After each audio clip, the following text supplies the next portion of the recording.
Imagine, if you will, stepping into a time machine, the hum of ancient gears turning as you are whisked away to an era where the scent of sandalwood and myrrh barely masks the less pleasant odors of everyday life.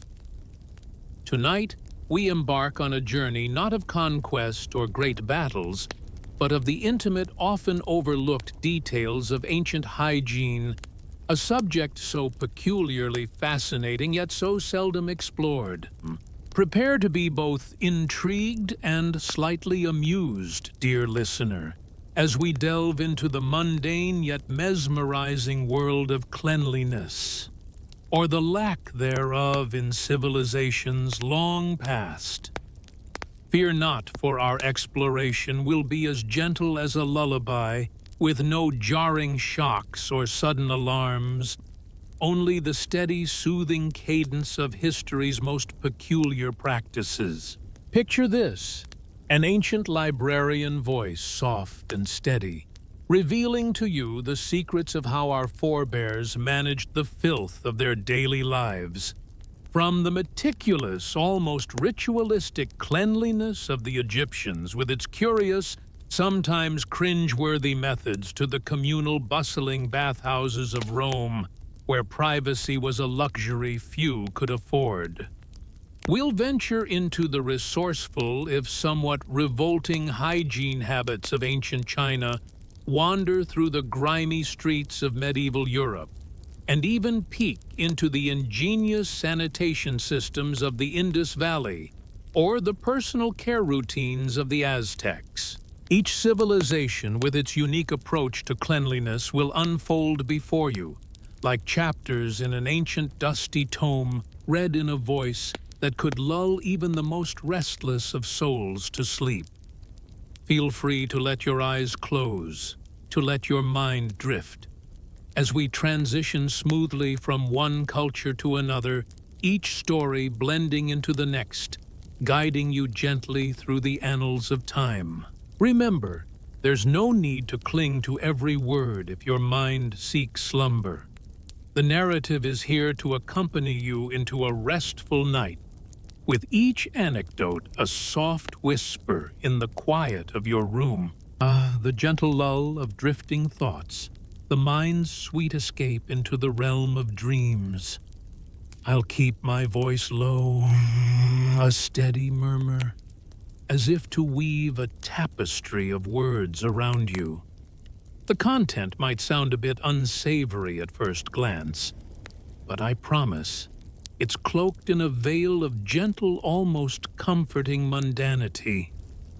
By journeying through the messiness of yesteryears, perhaps the warmth and cleanliness of your own bed will feel like a sanctuary, a haven of tranquility.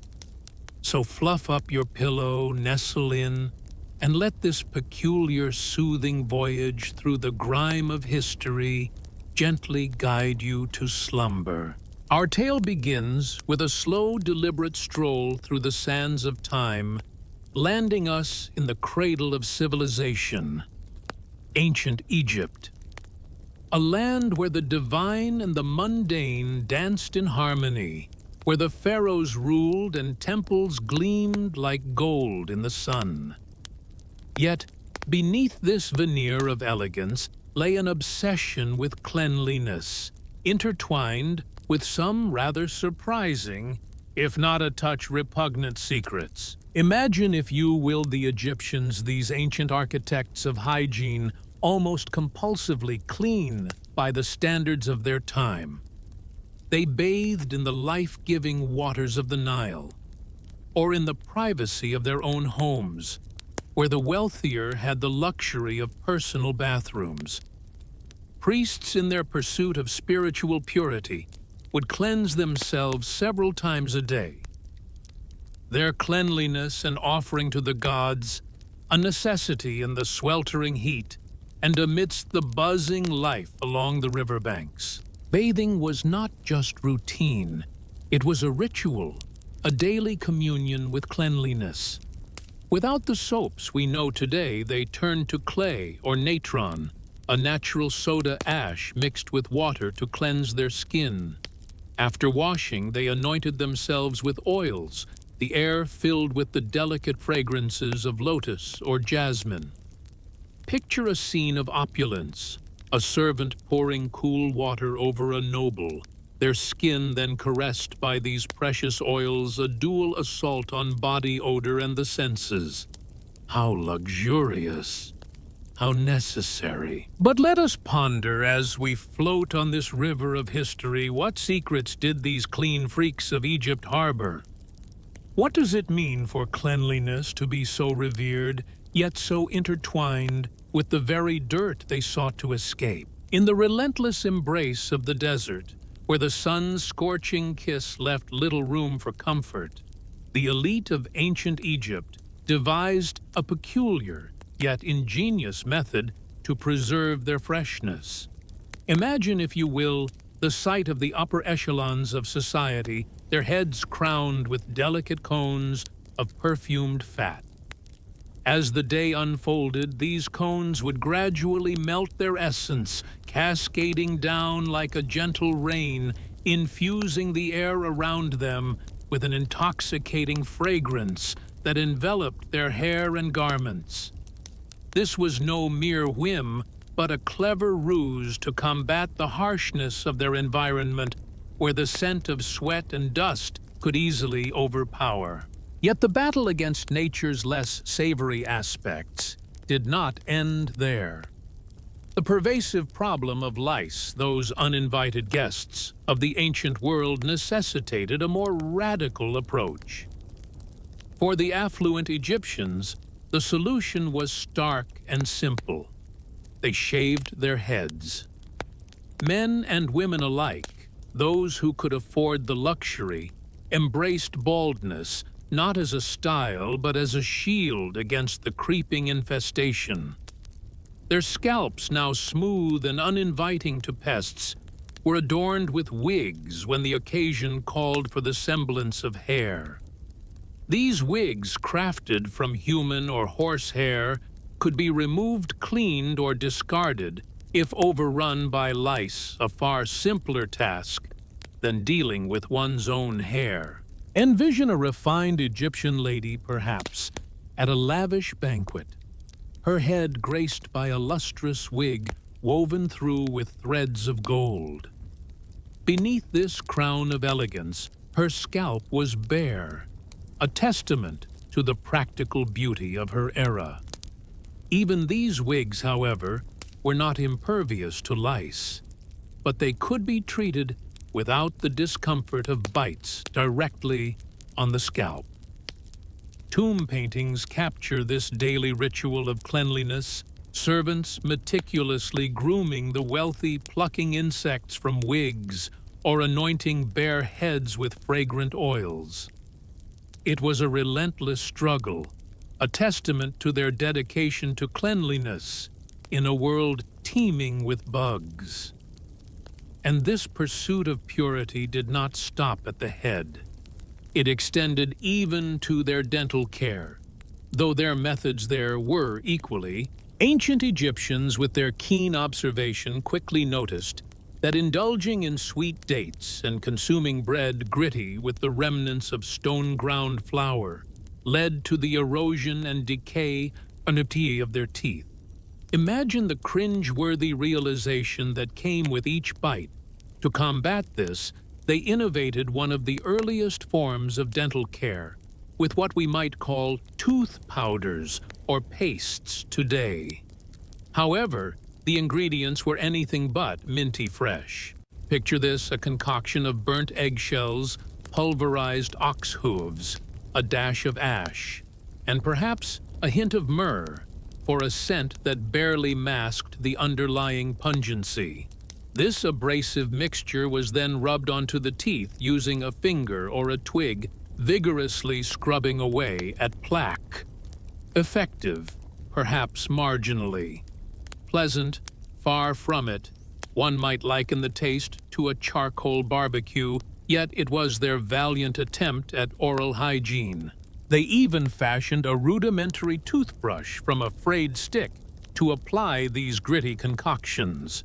While they lacked fluoride or floss, Their efforts were commendable, striving to maintain a bright smile, or at least to ward off excruciating toothaches. However, the hygiene practices of these ancient people had a darker, less glamorous side seldom highlighted in the gleaming halls of museum exhibits. Consider, for instance, the rudimentary bathrooms of the time. In the homes of the upper class, one might encounter a limestone toilet seat, precariously perched over a pottery bowl or a simple pit. These toilets, though primitive, were a step above the alternatives.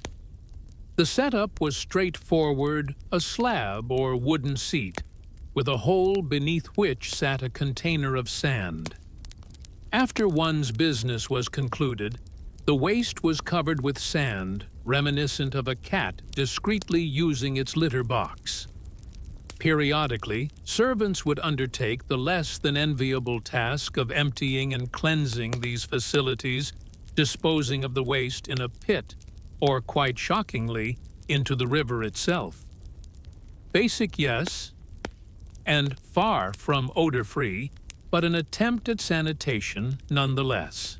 Venturing onto the sun-baked earth, the humble Egyptians likely found relief in the simplest of ways. Picture them squatting amidst the whispering sands, their makeshift latrines of clay pots emptied at dawn's first light. No gleaming water systems graced the towns of ancient Egypt, leaving the Nile to bear the burden of their refuse. Imagine, if you will, the quieter banks of the mighty river where villagers discreetly relieved themselves, their traces whisked away by the ceaseless current. Not the pinnacle of hygiene, yet the Nile, in its boundless generosity, served as a colossal natural sewer for these ancient communities. For the act of cleansing, what might they have used? Perhaps smooth stones, though harsh to the touch, or shards of pottery, remnants of a bygone craft, or even the gentle embrace of leaves and grass. When the life-giving water was at hand, it was poured with reverence, a testament to their deep-rooted belief in cleanliness. Among the treasures unearthed from Egypt's sands are pottery vessels believed by some to have been dedicated to personal hygiene, pouring water to cleanse after nature's call. In the opulence of royal courts, imagine the luxury of having a servant by your side, ready with water and soft linen. Indeed, records whisper of specialized attendants, medics, even dedicated to the care of the pharaoh's most private matters. Yes, the living God on earth, the pharaoh himself had what might be the most curious of titles in his court: the guardian of the royal anus. This was no mere jest, but a respected position. A doctor specializing in the delicate art of enemas, ensuring the king's health was as robust as his divine status demanded. Enemas, a common remedy for the Egyptians, involved a tube and pump, delivering water or herbal concoctions into the rectum to cleanse and heal. How marvelously peculiar, yet utterly essential was this role in the maintenance of royal health. The enigmatic Egyptians, their civilization steeped in mystique and grandeur, often brings to mind visions of towering pyramids and ornate tombs. Yet beneath this veneer of majesty, there existed daily practices that might make us squirm in our modern sensibilities. Picture this in the resplendent palaces of Akhenaten or Ramses. There was an individual whose daily task was as humble as it was vital, administering an enema to the king. Yes, amidst the opulence, this act of cleansing was performed with a mixture of warm water or oil, a task held in surprisingly high esteem. It's a poignant reminder that even those who sat on thrones were not immune to the most basic human needs. But let's delve deeper into the medical and cosmetic practices of these ancient people, which might seem downright bizarre by today's standards. Despite their focus on hygiene, the Egyptians did not grasp the nuances of germ theory or sterile techniques. For wound care, for instance, they concocted pastes that, while incorporating beneficial honey known to combat bacteria, also included less savory ingredients like animal fat or shockingly dried animal dung. Imagine the healers, their eyes wide with hope, applying these concoctions, believing that the magical or medicinal essence within the excrement might foster healing. In truth, while the honey might stave off infection, the dung was teeming with bacteria, likely causing more harm than good.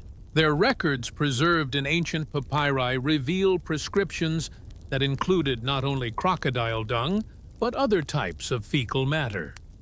Can you fathom it? This practice, though grotesque to us, was born from a blend of religion, superstition, and empirical observation. If a wound seemed to heal after such an application, why not repeat the recipe? Only with the passage of time did humanity recognize that introducing dung into an open wound was perhaps not the best of ideas. Yet this was part of their health and hygiene arsenal. And speaking of crocodile dung, the Egyptians, along with their neighbors in the ancient Near East, perhaps take the crown for one of history's most peculiar and stomach-churning hygiene practices, using crocodile excrement as a form of contraception. Isn't it a marvel how the quest for cleanliness and health could lead to such outlandish methods? The lengths to which love drives us, even in the sands of ancient Egypt. Imagine, if you will, a world where the most intimate of moments are shared not just with your beloved, but with the very essence of the Nile's mighty predators. Yes, Egyptian women, in their quest to control the tides of conception, crafted a peculiar concoction from crocodile dung honey or sour milk. Picture this, a paste earthy and unyielding, placed with care, not for seduction, but for prevention. Was it the barrier, sticky and formidable, that they hoped would thwart the sperm's journey? Or perhaps the dung's subtle alkalinity, akin to today's spermicides, that might have offered some shield? Oh, the irony! In a civilization renowned for its grandeur, such a humble, earthy method was employed. It was messy, yes, and undoubtedly carried the scent of the wild, yet it was a testament to human ingenuity. How bizarre, yet pragmatic, using the very essence of the Nile's guardians in the sanctity of one's own chamber. But let us not dwell solely on the peculiarities of their contraception. Life in ancient Egypt was a constant dance with nature's less charming creatures. Vermin and pests, from the tiniest flea to the scurrying rat, were as much a part of daily life as the sacred ibis. Food stores were guarded fiercely, not just from human hands, but from the gnawing teeth of rodents. Imagine the opulent halls where even the pharaohs lay their heads, occasionally filled with the smoke of incense, a nightly ritual to keep at bay the buzzing mosquitoes and the looming specter of malaria. And in their homes, the Egyptians, with their deep love for pets, especially cats, found themselves in a perpetual battle with fleas. Cats, revered and worshipped, brought with them the less divine side of companionship. To combat this, the air was often thick with the smoke of burning herbs, a fragrant but necessary war against the tiny invaders. Thus, in their quest for health, hygiene, and the simple pleasures of life, the Egyptians turned even the mundane into a ritual crafting from necessity, a tapestry of daily life, both repellent and divine. The ancient Egyptians, masters of turning necessity into an art form. Imagine the scene: the sun sets over the Nile, casting a golden glow across the bustling streets of Thebes. Here, in the land where the pyramids pierce the heavens, even the humblest of souls took to the riverbanks after a day's toil, perhaps rubbing their weary bodies with crushed mint leaves to mask the day's exertions. Yet, let us not forget the ingenious methods they devised for personal care. In their quest for cleanliness, Egyptians concocted deodorants from incense, cinnamon, and citrus oils, crafting a salve that whispered of distant orchards and spice-laden breezes. Imagine the scent, a subtle symphony meant to dance on the skin, battling the less savory odors of daily life. But what of their breath, you might ask? With dental woes rampant from gritty bread, they turned to nature's apothecary. They mixed frankincense, myrrh, and cinnamon into pellets, a precursor to our modern breath mints. These were not merely for flavor.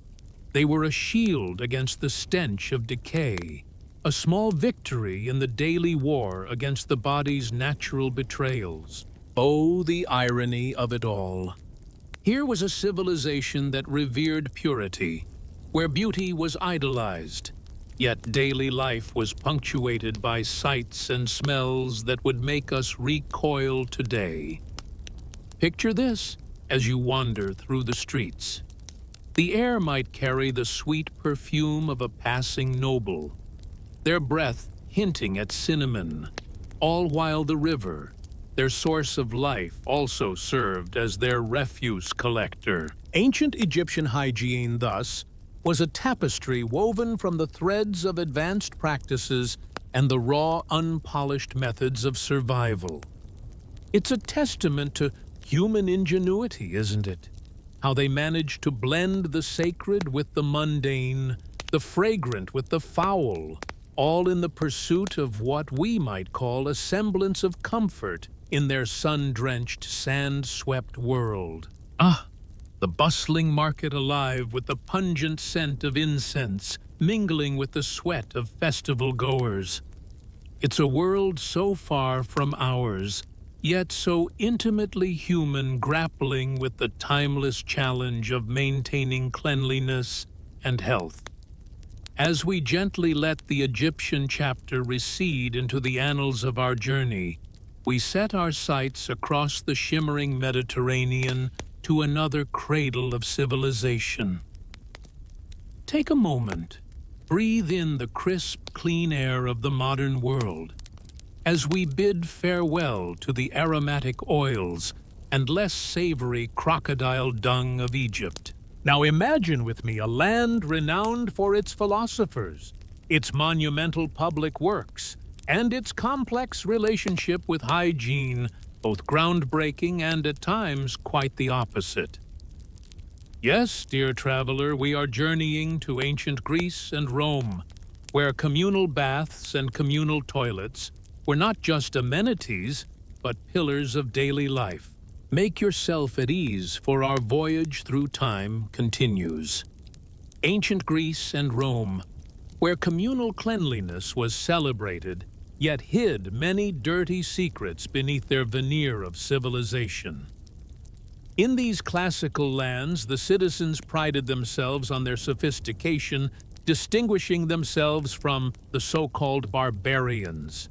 Yet, by today's standards, their hygiene practices might make us grimace. Let's wander through a typical day in ancient Greece, then delve into the grandeur and the grime of ancient Rome.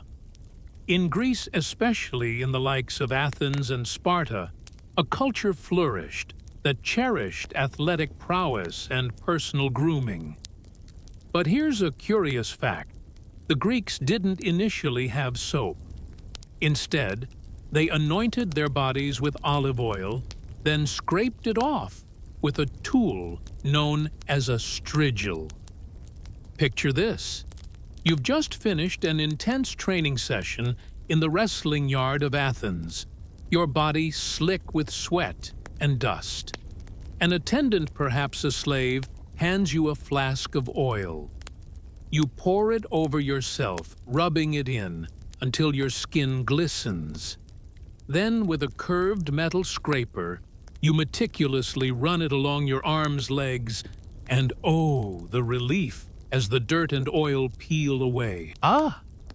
The ancient Greeks, with their remarkable ingenuity, even in the most mundane aspects of life. After a rigorous bout of exercise, athletes would not just sit back and relax. Oh no, they had a ritual as invigorating as their workouts. Picture this, the air heavy with the scent of oil, sweat, and earth as athletes, their bodies glistening, approach the communal basins. Here they would engage in a cleansing ritual, scraping off the concoction of grime with a strigil, a tool that, while effective, might have shared more than just sweat among the users. Can you imagine scraping away not only your own toil, but perhaps the essence of those who came before you? Yet, this was more than mere cleaning. It was a celebration of health and vigor. The Greeks reveled in this process, feeling rejuvenated as they might conclude their ritual with a refreshing splash of water. Or if fortune smiled upon them, a luxurious dip in a bathhouse. These early Greek baths, simple yet functional, were often just basins or pools nestled within gymnasiums or sanctuaries. Contrast this with the Spartans, ever the purveyors of toughness, who shunned the warmth of water, believing that cold baths forged a sterner spirit. Spartan became synonymous with austerity as they embraced the chill, thinking it made them stronger. But for most Greeks, a warm bath was a cherished luxury, a small indulgence in a life often marked by simplicity. As time marched on by the Hellenistic era, public baths with steaming water began to dot the Greek landscape, setting the stage for the opulent Roman baths that would follow. Yet, let us not gloss over a less savory aspect of Greek hygiene, their toilet practices. Unlike the advanced sewer systems of Rome, early Greek homes had no dedicated bathrooms. Instead, they employed chamber pots, emptying their contents into the streets or drains, a practice that might make the modern soul wince. Public latrines did exist, but they were not as widespread, leaving much to the imagination and perhaps to the nose of the passerby. Imagine, if you will, a time when the daily act of personal hygiene was far from the comfort we know today. In ancient Greece, the air was filled with the sounds of bustling markets and the chatter of philosophers. But what of their private moments? How did they manage the essential task of cleaning themselves? The answer is as gritty as the stones they walked upon. They used what nature and their own hands had broken, stones or fragments of ceramic pots known as peisoi. Can you picture it? These wiping stones, unearthed by archaeologists smooth and rounded, suggest a method not entirely foreign to us, yet strikingly different. An ancient Greek once mused that 3 stones suffice for a proper cleanse, setting a quaint benchmark for their hygienic endeavors. Imagine the shock, the cold touch of stone against skin. Yet with a well-chosen smooth piece, it surely did the job. But here's where history takes a humorous, almost vengeful turn. The Greeks had a peculiar habit of inscribing the names of those they despised onto these shards. Imagine using a piece of pottery to write an enemy's name, then using it to wipe away more than just dirt, symbolically soiling their reputation in the most literal sense. In Athens, pottery shards used for ostracizing unpopular politicians were often repurposed as peisoi. So a shard might bear the name of Aristides only to find itself in the depths of a public latrine, giving a whole new darkly comedic twist to dragging someone's name through the mud. Yet let's not overlook the practicality of the Greeks. Why waste when you can reuse? Better to turn broken pottery into a disposable necessity than litter the streets. However, consider the harsh reality. These paisoi were anything but soft or gentle. Repeated use could lead to irritation, and one can only imagine the discomfort, perhaps even the ailments like hemorrhoids that might have plagued some Greeks due to these abrasive practices. So as we delve deeper into the lives of those who shaped civilization, we uncover not just their brilliance, but also the gritty, sometimes grim details of their everyday existence. In the world of ancient Greece, cleanliness was not merely a luxury, but a constant battle, waged with determination. The Greeks, ever mindful of their hygiene, frequently washed their clothes, stomping them in tubs filled with water and lye, or simply rinsing them in the cool, flowing streams. In Athens, public officials, guardians of urban cleanliness, enforced strict regulations. Waste was to be disposed of beyond the city walls, or in designated spots, striving to keep the city somewhat pristine. Yet, despite these efforts, Greek cities often succumbed to filth. Imagine the narrow streets doubling as open sewers, where the refuse of life collected streets littered with animal dung from horses and donkeys, shards of pottery, scraps of food, and human waste. These detritus of daily existence would pile up awaiting the cleansing rains or the humble hands of slaves and the impoverished scavenging for sustenance. This grim reality was not without its dire consequences. Plague and disease found fertile ground in this lack of sanitation, spreading like wildfire through the city. The stench that must have hung in the air. The Greeks, though unaware of germs, were not blind to the correlation between foul odors and sickness. They believed that bad smells, the miasma, were the harbingers of illness. Not entirely misguided, they understood that the stench of decay often heralded disease. Yet, without the tools for true sanitation, they resorted to aromatic warfare, burning sweet-smelling plants, clutching personal perfumes to ward off the noxious air. And now, as we transition from Greece to Rome, we see the torch of cleanliness passed on, with the Romans taking these practices to new heights, both admirable and at times shockingly grotesque. The Romans, with their grand aqueducts and public baths, turned water into a symbol of their civilization's prowess. Fountains flowed, bathhouses steamed, and even their toilets were marvels of engineering connected to a network of flowing water. This was indeed a step forward, a leap from the ancient world's shadows into the light of innovation. However, even these innovators faced their own battles with cleanliness, their own dark corners where the struggle continued. The Roman baths.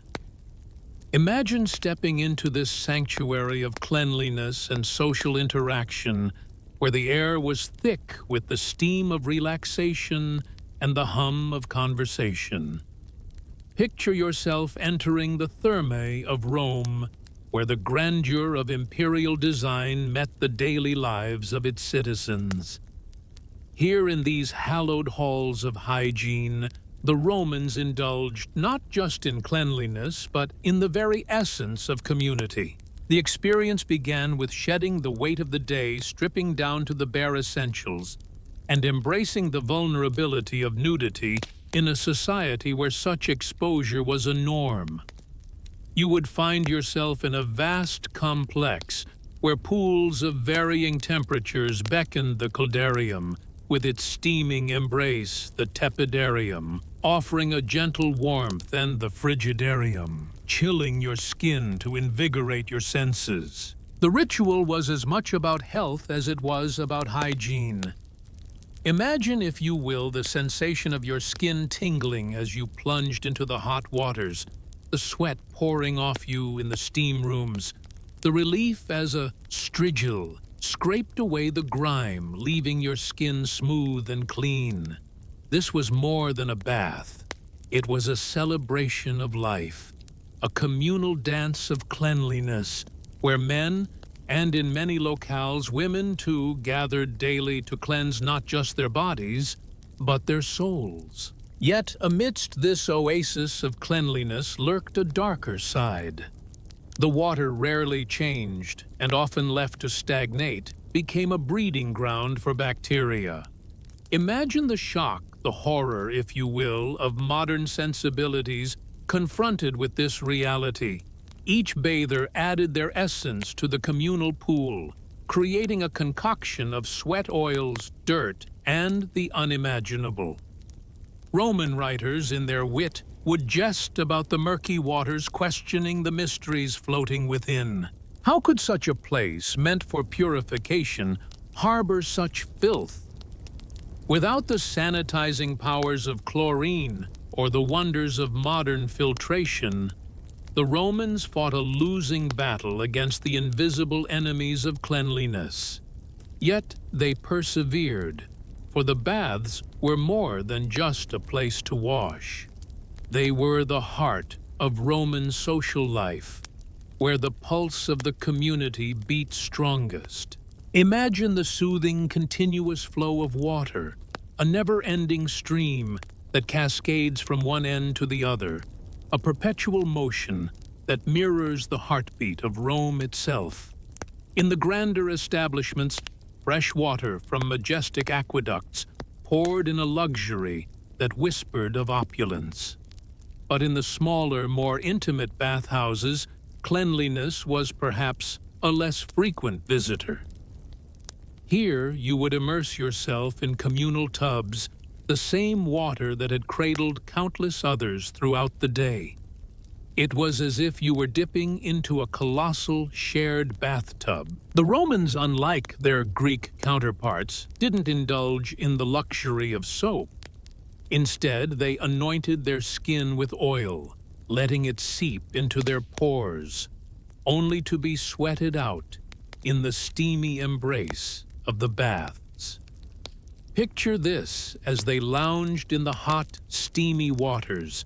Their bodies released all manner of dirt and oil, which then mingled with the bath water. After their soak, they would scrape off this concoction from their skin using strigils right there on the bathhouse floor. The remnants of this ritual, a concoction of oil, sweat, and skin, would accumulate, often swept away by diligent attendants. Curiously, there are tales, perhaps more myth than history, that Roman women would collect the sweat of gladiators, these muscular titans of the arena, to use as a beauty elixir. Gladiators akin to today's sports celebrities were thought to possess a sweat imbued with special, perhaps even aphrodisiac properties. Wealthy matrons might even purchase scrapings from these athletes' skin to fashion into a facial cream. Whether this practice was widespread or merely a humorous exaggeration in Roman literature, it underscores a fascinating aspect of their culture. The acceptance, indeed, the celebration of sweat and oils in their daily hygiene. So, when you next find yourself in a modern spa, perhaps recoiling at the sight of a stray hair in the hot tub, remember the Romans. They reveled in their baths, embracing a world where shared fluids and communal cleanliness were not just accepted, but cherished. It was, after all, a daily highlight, a ritual of community and relaxation. Now on to the next chapter of this fascinating journey through time. The Romans, with their penchant for public grandeur and intricate organization, had a side to their civilization They were less keen to immortalize in stone. Imagine this nestled next to bustling bathhouses or vibrant marketplaces. You would find the communal heart of Roman social life, the public latrines. These weren't just any restrooms. They were grand halls of relief, where the Romans, in their architectural brilliance, installed rows upon rows of stone or wooden benches, each pockmarked with holes at regular intervals. Beneath these communal thrones, a channel of fresh water flowed, whisking away the waste, while a smaller stream ran along the feet of the patrons, offering a semblance of cleanliness. Picture yourself there, seated not in solitude, but in the company of friends and strangers alike, all engaged in the most human of activities. In Rome, the act of using the toilet was not a private affair. It was a social event. Conversations would spark, laughter would echo, and occasionally a brave soul might recite a line of poetry or share a jest amidst the communal chorus. How did they manage without toilet paper? You might wonder. Here, dear reader, enters one of Rome's most notorious daily tools, the tersorium. This was no ordinary implement. A wooden stick crowned with a sea sponge at its end served as the Romans' answer to personal hygiene in these public spaces. The sponge, often dipped in the very stream that ran underfoot, was used for cleaning after one's business was concluded. After use, the sponge would be dunked back into the water, sometimes mixed with a dash of vinegar or salt for sanitation, and left in the channel or beside it for the next person to use. Yes, these sponges were shared, a fact that might send a shiver down the spine of modern sensibilities. Perhaps some carried their personal sponge in a little box, small luxury in an otherwise very communal experience. Imagine, if you will, stepping into the bustling heart of ancient Rome, where the demands of nature cannot be ignored. You, a humble citizen, are caught in the midst of daily errands when an urgent call beckons you to the public latrine. This isn't a private retreat. It's a communal hub, where privacy is a luxury unknown. Picture the scene. A spacious chamber adorned with rows of stone seats, each with an oval aperture under the open sky, or perhaps a ceiling with open arches for air. You approach one of these cool marble thrones, lifting your toga or tunic, settling in amongst others, men or women alike, all engaged in the same human necessity. Here, in this shared space, conversations might spark discussions of the latest gossip from the arena, or perhaps the weather, as you all partake in this most mundane yet intimate of acts. Yet beneath the surface of this seemingly mundane ritual lies a horror to our modern sensibilities. Imagine the sponge, a common tool for cleansing, soaked in a communal pot of vinegar water passed from hand to hand. The very thought sends shivers down the spine. How revolting it seems to us now, the idea of sharing such a personal item. But to the Romans, unaware of the invisible dangers lurking in the form of microbes and parasitic eggs, this was just part of life. Disease, particularly intestinal parasites like worms, was rampant, a scourge that plagued the population. With each person using the sponge, the cycle of contamination would continue spreading from one unfortunate soul to another. Medical texts of the time are filled with descriptions of these afflictions, a testament to their ubiquity. The Romans, with their limited understanding of hygiene, might have believed the running water and vinegar rinse was enough to cleanse the sponge. But can we, with our knowledge, not shudder at the thought? What a stark contrast to our modern sanitized world, where such communal practices would be unthinkable. As you finish your business, you reach for the communal sponge stick nestled in the trough before you.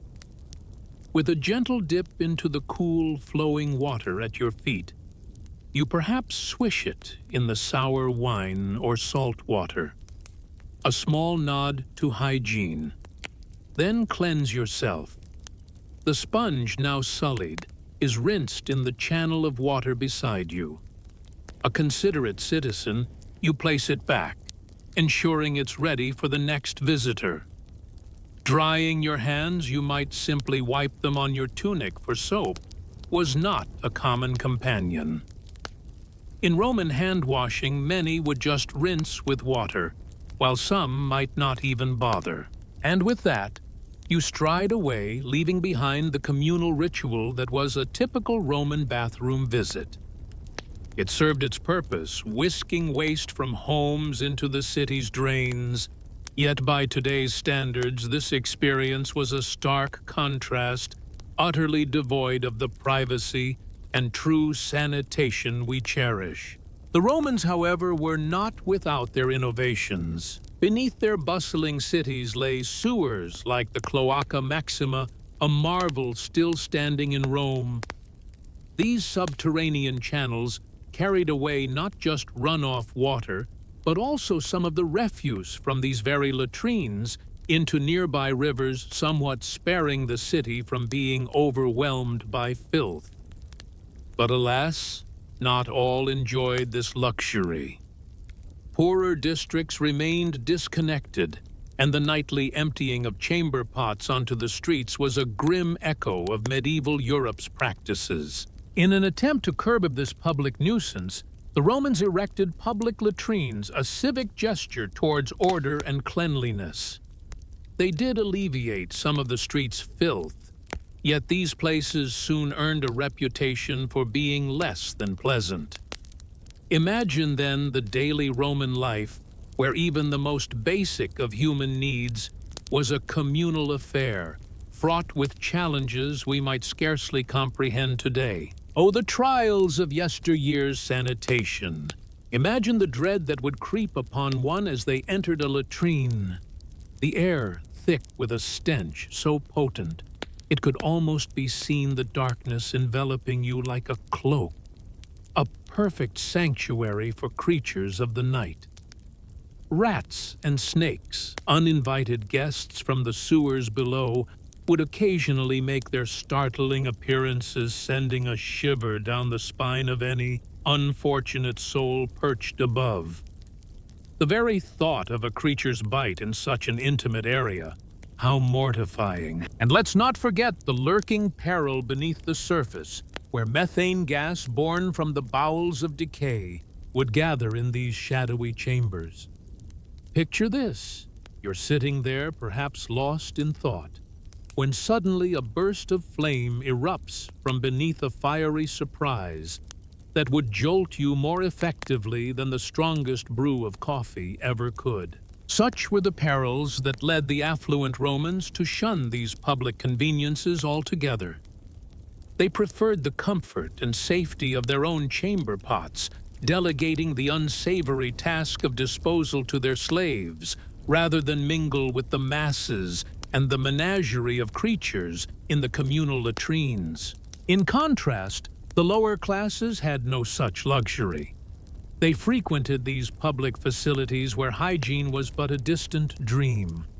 Meanwhile, the elite might boast private latrines in their villas, sometimes ingeniously connected to cesspits, or even the city's sewer lines, a marvel of ancient plumbing. In the grand houses of Pompeii, for instance, one could find a toilet discreetly placed in the kitchen, a simple seat over a clay pot or sewer drop, uncomfortably close to where meals were crafted. This proximity might send modern sensibilities reeling, but back then, the idea of cross-contamination was as foreign as the concept of germs themselves. They did, however, have their methods to combat the inevitable odors, scattering herbs or lighting incense to mask the pungent smells. And speaking of smells, let us not omit the curious case of urine. In the bustling streets of ancient Rome, every resource was harnessed with pragmatic zeal, including the most unexpected human urine. Imagine the city's fullers akin to today's dry cleaners, where the air was thick with the sharp tang of ammonia. Here in these workshops, they didn't just wash and process cloth. They transformed it using urine as a potent cleaning agent. Woolen togas, stained and greasy, were rejuvenated. Their fibers brightened and cleansed in large vats, where water mingled with the collected essence of the populace. What a sight it must have been! Jars strategically placed along the cobblestone streets beckoned citizens to contribute to this unique recycling effort. The urine once gathered was not merely discarded, but sold a testament to Rome's economic ingenuity. Emperor Vespasian, ever the visionary, saw the potential in this liquid gold, levying taxes on its collection. When his son Titus recoiled at the repugnant nature of this commerce, Vespasian, with a glint in his eye, held up a coin and declared, "Money does not stink." Thus the Latin phrase, pecunia non olet, was born, encapsulating the notion that the source of wealth matters little. But the uses of urine didn't end there. In the tanneries, it was an essential component in the alchemy of leather-making, softening, and preserving hides. And in a twist of fate, some Romans even turned to this pungent solution as a mouthwash. Yes, they swished aged urine around their mouths, seeking not just cleanliness, but a dazzling plaque-free smile. Remarkably, the strength of Portuguese urine was celebrated its potency in dental hygiene unmatched, making it a sought-after import. Imagine the scene: Romans with their gleaming teeth, proudly displaying the benefits of this bizarre practice. The air, laden with the scent of ammonia, carried tales of innovation and resilience, a vivid reminder of a civilization that found value in every drop. Imagine, if you will, a time when the air was less than pristine, and smiles dazzled not for their whiteness, but perhaps for their resilience against decay. Poets like Catullus, with a playful wink, would jest about those whose grins gleamed, thanks to a rather unconventional dental hygiene practice, urine. Yes, the ancients in their wisdom, or perhaps desperation, turned to this unlikely substance for cleaning teeth, a practice that lingered in the shadows of medieval times and even found mention in the 16th century texts. So as you swish your minty mouthwash, let gratitude wash over you, for we no longer need to gargle with the sour taste of human urine to achieve those sparkling teeth. And then there were the vermin, an ever-present nuisance in the daily lives of Romans, just as they were for Egyptians and Greeks. From the smallest of homes to the grandest of villas, lice and fleas were unwelcome guests. Archaeological digs have unearthed combs with teeth so fine they were undoubtedly employed in the meticulous task of extracting nits and lice from hair. Both children and adults of Rome knew the intimate acquaintance of lice. Mothers, or perhaps slaves, would often find themselves in the role of delousers, tenderly or dutifully picking through locks of hair.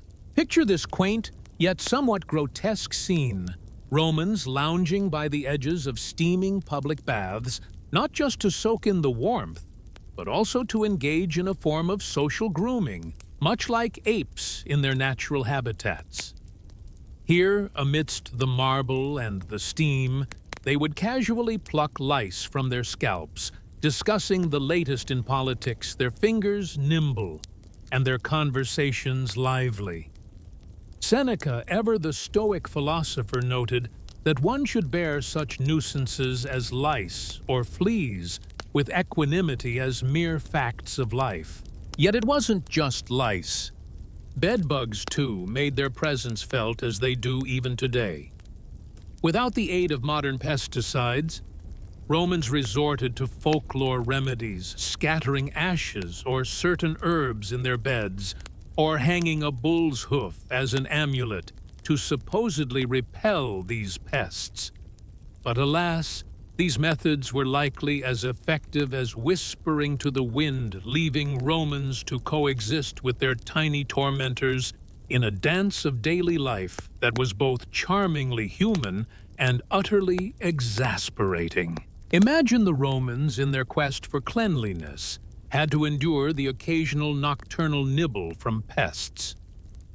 Despite these unpalatable realities, they achieved a public hygiene standard that wouldn't be matched in Europe until the advent of modernity.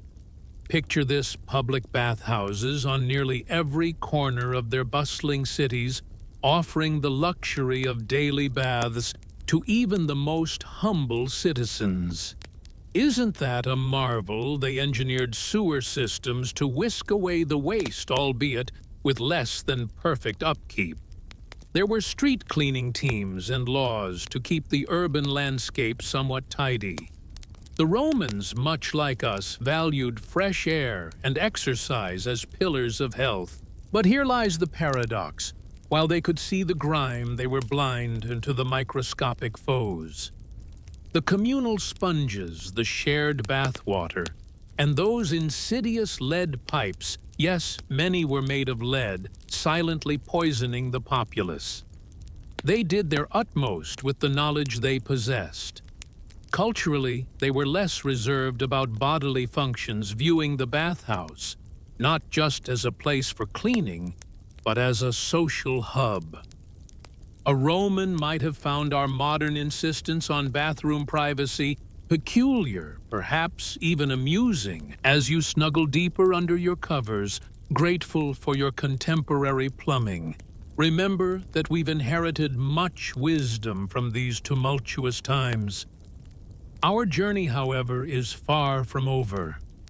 Next, we'll venture further east, traversing the ancient Silk Road, to delve into the cleanliness practices, or the lack thereof, of ancient Chinese civilization. Their approach, often divergent, yet sometimes strikingly parallel to the West, will offer us new insights. So take a deep, calming breath, and let us gently meander into the world of ancient China, a land of ingenious innovations and curious remedies where hygiene took on forms both familiar and foreign. The annals of ancient China unfurl before us, revealing a mosaic of habits that range from the comforting familiarity of daily routines to the eccentricity that astonishes our modern sensibilities. As we delve into this bygone world, from the opulence of imperial palaces to the simplicity of rustic farm homes, we find ourselves immersed in the quest for cleanliness, a value deeply ingrained in Chinese culture. In the tapestry of traditional Chinese thought, cleanliness was more than a mere practice. It was a virtue. Taoism and Confucianism, with their profound emphasis on balance and purity, inner and outer harmony, and the sanctity of ritual cleanliness, elevated cleanliness to a philosophical ideal. Imagine, then, the Chinese of yore embracing this ethos with every splash of water, every scrub of skin. In periods of prosperity, when resources allowed, bathing was not just a luxury but a norm. Cities of ancient China, reminiscent of Roman grandeur, boasted public bathhouses where citizens could cleanse themselves, finding solace in the communal act of washing away the day's toil. Picture the steam rising from these communal baths, mingling with the laughter and chatter of a society taking care of its members. And let's not forget the ingenious leap of the Tang dynasty, where the simple yet revolutionary toilet paper was not just a convenience, but a testament to innovation centuries ahead of its time in the West. But let us not rush too far ahead. The journey begins earlier. Daily face and foot washing were staples of personal grooming. Imagine the relief of weary travelers, their feet dusty from the roads, as they were offered water to wash, a gesture of hospitality as timeless as the customs themselves. Bathing, though not daily for the common folk, especially in the chill of northern China, was still a regular affair, perhaps weekly more frequent in the warm embrace of southern climes. For the affluent wooden tubs filled with steaming water, sometimes infused with the aromatic leaves of mugwort or the gentle petals of flowers, were a sanctuary. These herbal concoctions were not just for fragrance, but were believed to impart health benefits, turning the act of bathing into a therapeutic ritual. And for cleansing rather than soap, one might find the skin being scrubbed with powdered rice bran or ground beans, a practice both effective and gentle. As we trace these ancient practices, we are reminded of the universality of the human desire for cleanliness, a desire that transcends time and place, echoing through the ages with each splash of water, each scrub of skin. How does this ancient reverence for cleanliness resonate with our modern lives, our modern selves? Imagine yourself transported back in time to the era when ancient China was a cradle of innovation, where even the most mundane daily routines were transformed into feats of ingenuity.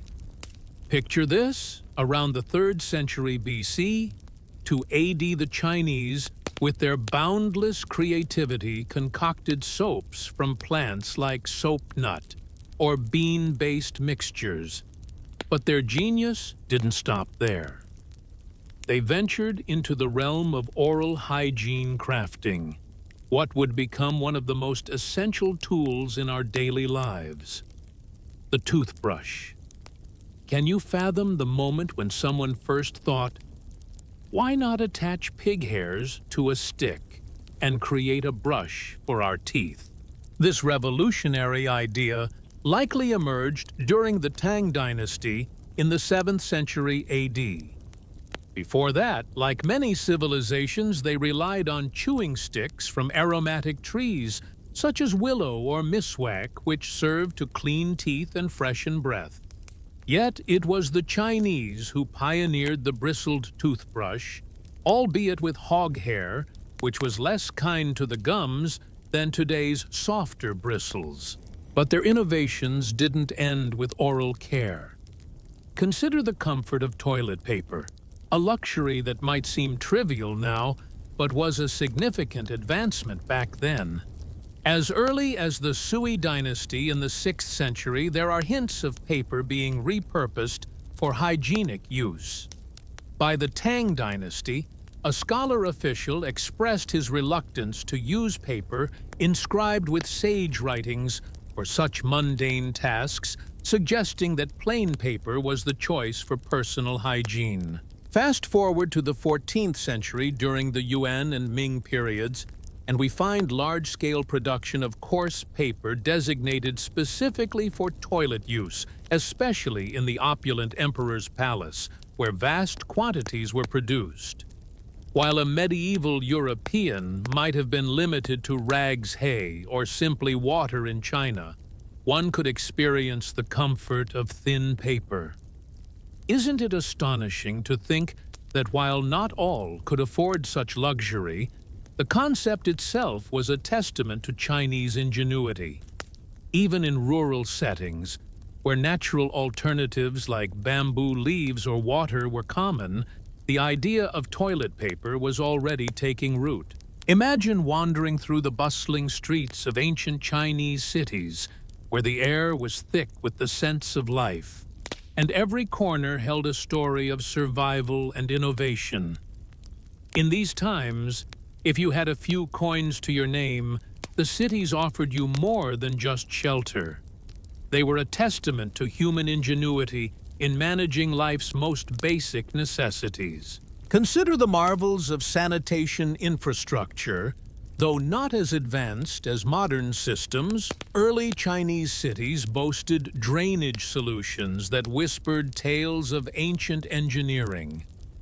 Picture the ancient city of Mohenjo-daro in the Indus Valley, not in China, but from the same era around 2000 BC, with its grand drains that flowed like the arteries of the city itself. Closer to home during the Zhou dynasty, even the palaces were equipped with drains to whisk away wastewater, a luxury not afforded to the common folk. Yet in the heart of these ancient cities, ordinary dwellings had no piped sewage. Here the people turned necessity into creativity. Outhouses and cesspits dotted the landscape.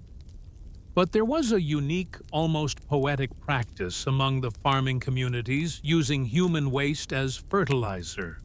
Imagine the scene under the cloak of night or at the break of dawn.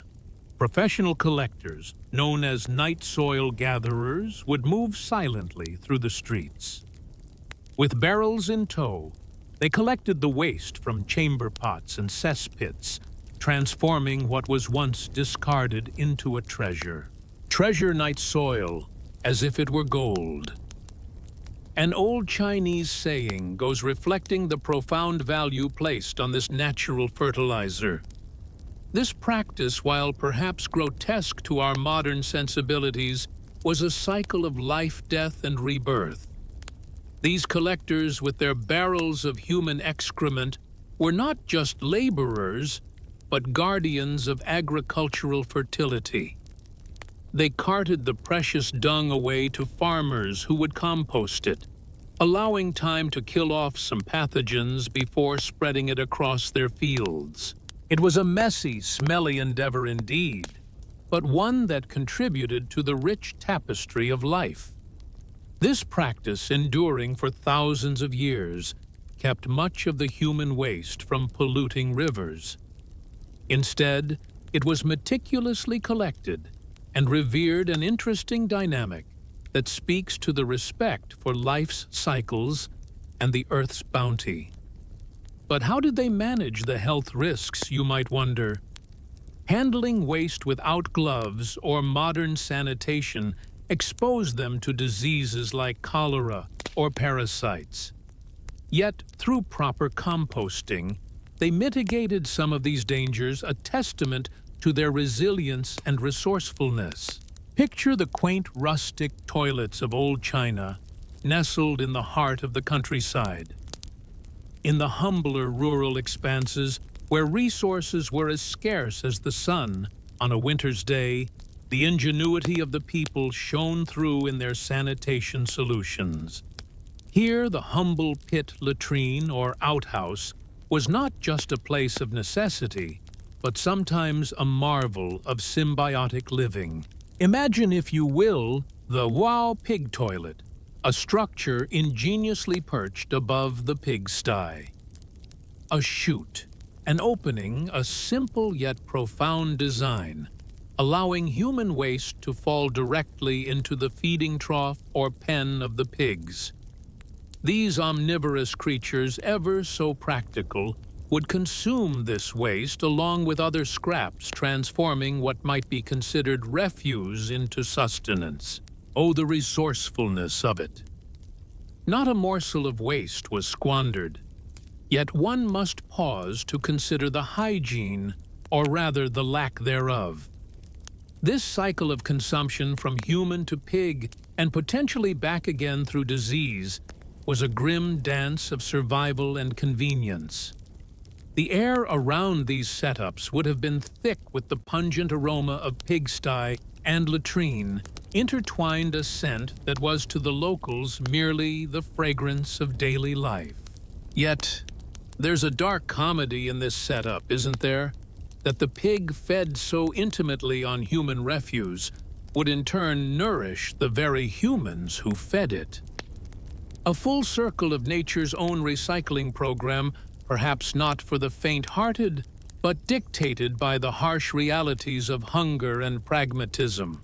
Contrast this rural pragmatism with the urban sophistication of the time. Even as early as the Eastern Han period, around the 1st century AD, Chinese literature speaks of multi-seat latrines in the imperial palace and bustling cities. Some equipped with buckets for cleaning, others ingeniously connected to sewers, showcasing a different kind of ingenuity, one that reflects the urbanite's approach to sanitation and comfort.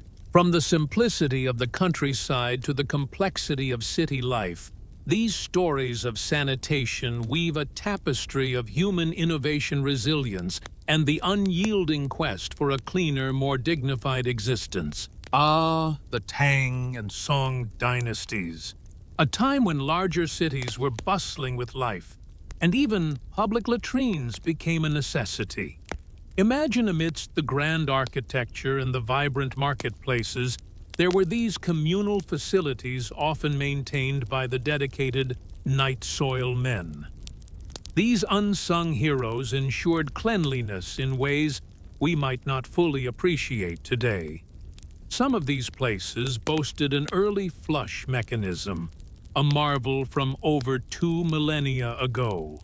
Picture this: a seat, a drain, and a water reservoir, possibly a manually flushed toilet, perhaps gracing the chambers of a noble's tomb or home. Such ingenuity so ahead of its time, yet not the everyday reality for the common folk who still relied on humble pit toilets or chamber pots. Now let's venture into the curious and often bizarre world of ancient Chinese hygiene practices. Here the line between folk medicine and daily habit blurs into a tapestry of the strange and the gross. One such peculiar recommendation from an ancient medical text was the annual ritual of washing one's armpits with urine. The reasoning, stale urine's ammonia was thought to cleanse and deodorize the underarm, neutralizing odors in a way that might seem logical, yet resulted in a scent one could hardly call pleasant. Imagine, if you will, a doctor from ages past suggesting this as an annual detox for your armpits. And urine didn't stop there in its utility. It found its way into treatments for skin conditions, acne, fungal infections, and even ear aches, where warm urine was dripped into ears for relief. Yes, indeed, some even recommended drinking morning urine as a health tonic. This practice, bizarre as it may sound, wasn't unique to China alone. Moreover, the Chinese refined a substance known as autumn mineral, or chushi, which was crystallized human urine believed to carry yang energy used in various medicinal concoctions. The thought of consuming or using such a product might make one pause, yet it underscores the intricate, if not eccentric, relationship ancient peoples had with their bodily fluids. In the annals of ancient China, amidst the backdrop of various ailments, one encounters the peculiar plight of lice. These tiny, insidious creatures, with their affinity for human hair and clothing, became an unwelcome companion to many, particularly the impoverished. Imagine the poor so accustomed to their uninvited guests that they would nonchalantly pluck lice from their bodies, engaging in a habit so revolting it shocks modern sensibilities. They would crack these pests between their teeth, or in a moment of hunger, or perhaps sheer habit, consume them. How ghastly, yet how human, to find solace in such a primitive act. When a louse dares to crawl upon you, what is your instinct? Today, we might flick it away or crush it with disgust. But in those times, for some, the response was to simply pop it into their mouths, perhaps finding a minuscule morsel of protein in the process. This was not an isolated incident. but a widespread practice so common that folk remedies existed for those unfortunate enough to suffer from lice sickness. Imagine the scene: a mother exasperated admonishing her child, "Stop eating those lice, you'll get a stomachache." Yet this was the reality for the destitute teeming with vermin, while the affluent had their own battles. Wealthy Chinese households maintained cleanliness. They washed their clothes, employing washermen and women who pounded garments by rivers using lye from plant ash. Hair was styled with aromatic oils and pastes, creating a stark contrast to the lice-ridden existence of the poor. However, even the opulent silk robes of emperors could conceal thriving colonies of lice and fleas, leading to a daily ritual of changing garments, not just for the sake of cleanliness, but to escape the relentless itch and the unseen adversaries that lurked within the luxurious folds of their attire. What a vivid picture of disparity, where cleanliness was a luxury and the fight against lice was a daily, unending battle, transcending the boundaries of wealth and poverty. Ah, the meticulous care for personal hygiene in ancient China. Imagine, if you will, the industrious lady of the palace, her keen eyes scanning the emperor's garments each day for unwelcome critters. She, a guardian of cleanliness, ensuring that not a single insect pest marred the royal attire. But let us not forget the scent, that delicate balance between allure and repulsion. Genetic lottery played its part here, with a significant number of East Asians inheriting genes that gifted them with less body odor and the peculiar drier earwax, a sign of fewer sweat glands that produce odors. Imagine the surprise of Europeans encountering this, perhaps envying the natural advantage. Yet despite this genetic boon, the Chinese nobility did not rest on their laurels. They adorned themselves with scented sachets, those charming pouches filled with the essence of clove, sandalwood, or camphor. These were not merely fashion statements, but tools to combat any hint of unpleasant odor. Picture them hanging from belts or nestled within robes, a silent declaration of refinement. And when approaching the emperor, one could almost see the courtiers, their cheeks puffed out, sucking on cloves, to ensure their breath was as sweet as their words. How comical, yet how earnest, was this practice of masking one's natural scent. However, not all in the realm subscribed to this fragrant vigilance. Some, like certain Taoist practitioners, believed in the sanctity of minimal bathing. They held that too much cleansing could drain the body's vital energy or strip away the protective oils that shield against illness. This belief echoes the medieval European fear that bathing might open the gates to disease. And in the harsh, biting winters of northern China, where indoor heating was a luxury, the very act of bathing could pose a health risk. Thus, during these cold months, many would forego the bath, opting instead to change underclothes and perhaps sponge off the most pressing grime. What a tapestry of customs and beliefs, each thread woven with the intent of preserving health, dignity, and the elusive quest for cleanliness. Imagine a scholar from the illustrious Tang dynasty, proudly proclaiming he hadn't indulged in a proper bath for years.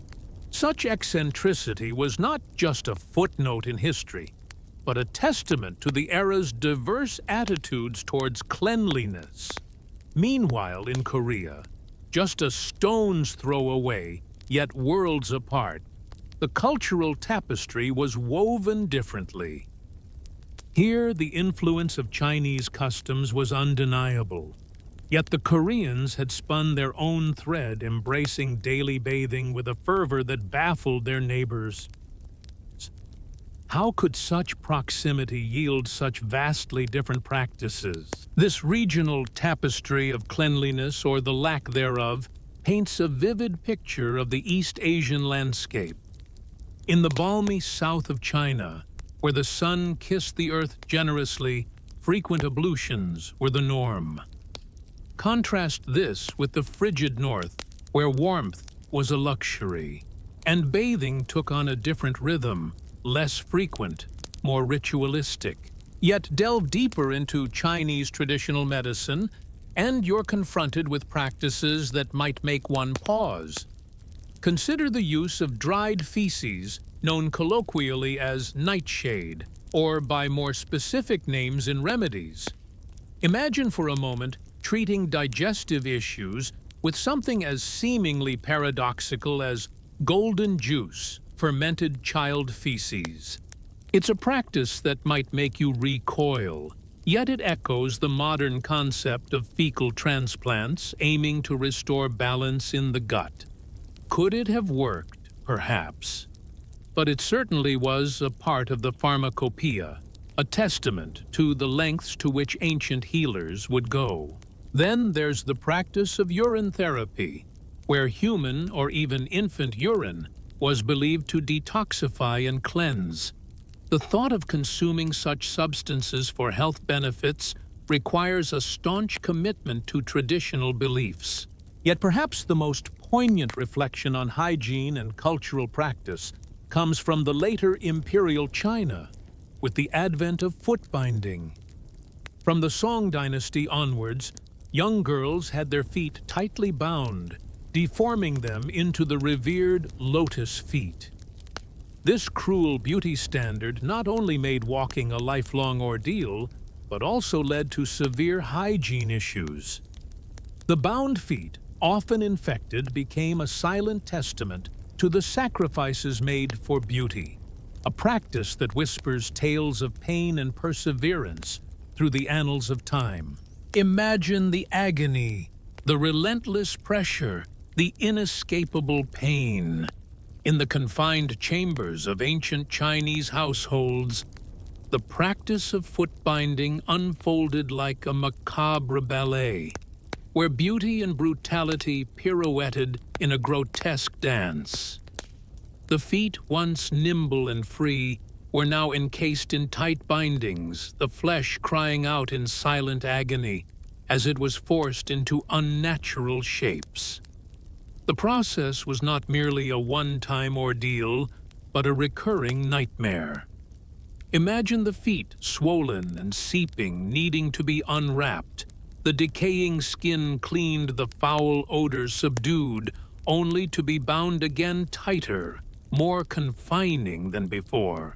Men, in their quest for an ideal of beauty, found a lure in these tiny concealed feet, never seeing them in their true disfigured state. Hidden beneath layers of cloth and within the confines of exquisitely embroidered shoes, these feet were not just bound, but shrouded in secrecy, for to reveal them was to expose the grim reality beneath the facade of beauty. The horror of this practice was not just in the physical pain, but in the hygiene nightmare it birthed. Consider the plight of these women, their feet bleeding, their skin separating, yet kept under wraps. The husbands or maids tasked with the delicate care of these tortured extremities would wash them in herbal soaks, an attempt to cleanse the rot and quell the infection that festered within. This was a chapter in history centuries long, where cleanliness was not just a challenge, but a casualty of cultural conformity. And yet amidst this tale of torment, ancient Chinese hygiene practices reveal a surprising blend of the modern and the archaic. Toothbrushes, toilet paper, regular bathing, for some street cleaning services, these were aspects of a civilization ahead of its time. However, the juxtaposition with practices like urine cleansing, eating lice, pig toilets, and the medicinal use of excrement paints a picture of a society both advanced and deeply rooted in tradition. China's long continuity allowed for the accumulation of knowledge, leading to some of the best public health measures in medieval cities like Kabbalic Beijing. Travelers like Marco Polo marveled at the cleanliness and the frequency of bathing among the Chinese, a stark contrast to European standards of the time. Yet the specter of plagues and diseases loomed, facilitated by the crowded conditions and suboptimal waste management in certain quarters. As we step away from this realm, perhaps with a mix of awe and horror at human adaptability, we recognize that across cultures, people have tried all sorts of methods to navigate the complexities of hygiene, health, and beauty. Let us journey further into the annals of history, where the shadows of the past cling to the cobblestones like the remnants of a bygone era. Picture, if you will, the world of medieval Europe, a time when chivalry and romance were as common as the mud beneath the feet of townsfolk. Yet beneath this veneer of nobility and splendor, a different reality lurked, one of grime stench and the daily battle against filth. Imagine stepping into a European town in the 12th or 14th century. The first instinct might well be to shield your nose from the onslaught of odors that assault the senses. Hygiene, by today's standards, was appallingly lax, yet it was not for lack of desire to be clean. Rather, the infrastructure and knowledge to maintain cleanliness were often absent, leaving the people to navigate a world where cleanliness was a luxury, not a norm. As we meander through the narrow, winding streets, let us consider the everyday life, the little rituals of cleanliness in a time when filth was as pervasive as the air itself. Bathing, though not entirely forgotten, was a rare occurrence. Public bathhouses, remnants of Roman glory, and influenced by the Islamic world's hammams, provided some solace. In bustling cities like Paris or London, these bathhouses were havens where one could escape the relentless dirt, if only for a moment. But let us not dwell on the gloom alone. There were flickers of light, moments of cleanliness that pierced through the medieval murk. People adapted, finding ways to cope with the omnipresent dirt and bodily needs in a world where the scent of tallow candles mingled with less savory aromas. Our exploration will be gentle, a soothing narrative through the filth, as if recounting a bedtime story where the details are vivid, yet delivered with a calm, matter-of-fact tone. So let us continue our serene journey through this era, understanding the attempts at cleanliness amidst the squalor, and appreciate the resilience and ingenuity of those who lived through these times. The 13th century, a time when the soothing embrace of bathhouses known as stews in England offered solace to the weary soul. Yet, as the sands of time trickled through the hourglass, these havens of cleanliness faced a curious decline. The Church, in its wisdom, cast a wary eye upon these public baths, fearing they were dens of iniquity, where men and women mingled too freely, perhaps even serving as fronts for less savory establishments. Oh, how the sanctity of the bath was called into question. But the shift away from frequent bathing wasn't solely due to moral concerns. A peculiar notion began to take root, that bathing too often could render one vulnerable, weakening the body, or exposing it to the dreaded grasp of disease. Imagine the horror following the Black Death in the 14th century, when water itself was viewed as a potential harbinger of contagion. Thus, by the twilight of the medieval period and into the Renaissance, the act of bathing became a rare event, a shadow of the ritualistic cleanliness of the Romans or the meticulous hygiene of ancient cultures. For the common folk, bathing often meant nothing more than a cursory wipe with a damp cloth, or perhaps a selective cleansing of certain body parts. The concept of a dry wash emerged, rubbing oneself with clean linens or powders to absorb oils and sweat, eschewing water altogether. Full immersion baths. A luxury, a spectacle. Imagine the laborious task of heating water for a large tub in a drafty medieval dwelling, with the ever-present risk of fire lurking around every corner. In the grand estates, a wealthy lord might indulge in the rare luxury of having a bathtub brought to his chambers with servants toiling to pour in steaming water. Such an event might grace the calendar a few times a year, if that. Queen Elizabeth I of England, a figure of the 16th century, famously quipped about her bathing habits, "I take a bath once a month, whether I need it or not." And this was considered frequent by the standards of the time. Then there's the legendary, perhaps embellished tale of Queen Isabella of Castile, who supposedly bathed only twice in her life, once at birth and once before her wedding. What a stark contrast to the daily ablutions of our modern age. How far we have come, or perhaps how much we have lost in our understanding and appreciation of cleanliness and its rituals. Oh, the grandeur of her wedding, a day steeped in tradition where cleanliness took a peculiar turn. Whether fact or folklore, some reveled in their unwashed state, as if it were a badge of honor, a sign of spiritual or physical fortitude. Cleanliness, in this strange twist, became a suspect trait, a sign of perhaps too much worldly indulgence. Imagine if you scrubbed too vigorously, you might just wash away divine blessings or your own modesty. In an era where the Romans, with their opulent baths, and the Moors, with their love for luxury, were seen as pagan or overly indulgent, some Christians took a different path.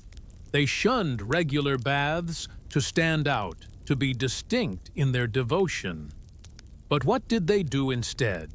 They turned to changing clothes, making it a substitute for bathing. If you had the means, you'd frequently switch out your linen undergarments.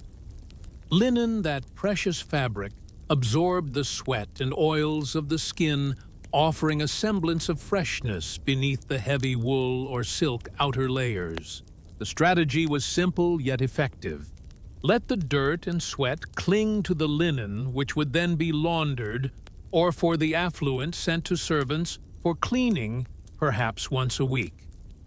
Medieval guides even recommended donning a clean nightshirt for sleep and airing out your daytime linen, letting the sun do its purifying work. Cleanliness, thus, was preserved through laundering clothes rather than through personal ablutions. Yet this approach had its limits. Without ever washing the body, the accumulation of grime became significant. Body odor was just another fact of life universally accepted. Everyone carried with them a certain ripeness, so unless someone was particularly pungent, it went unremarked. However, they weren't without their defenses. They turned to perfumes and scents.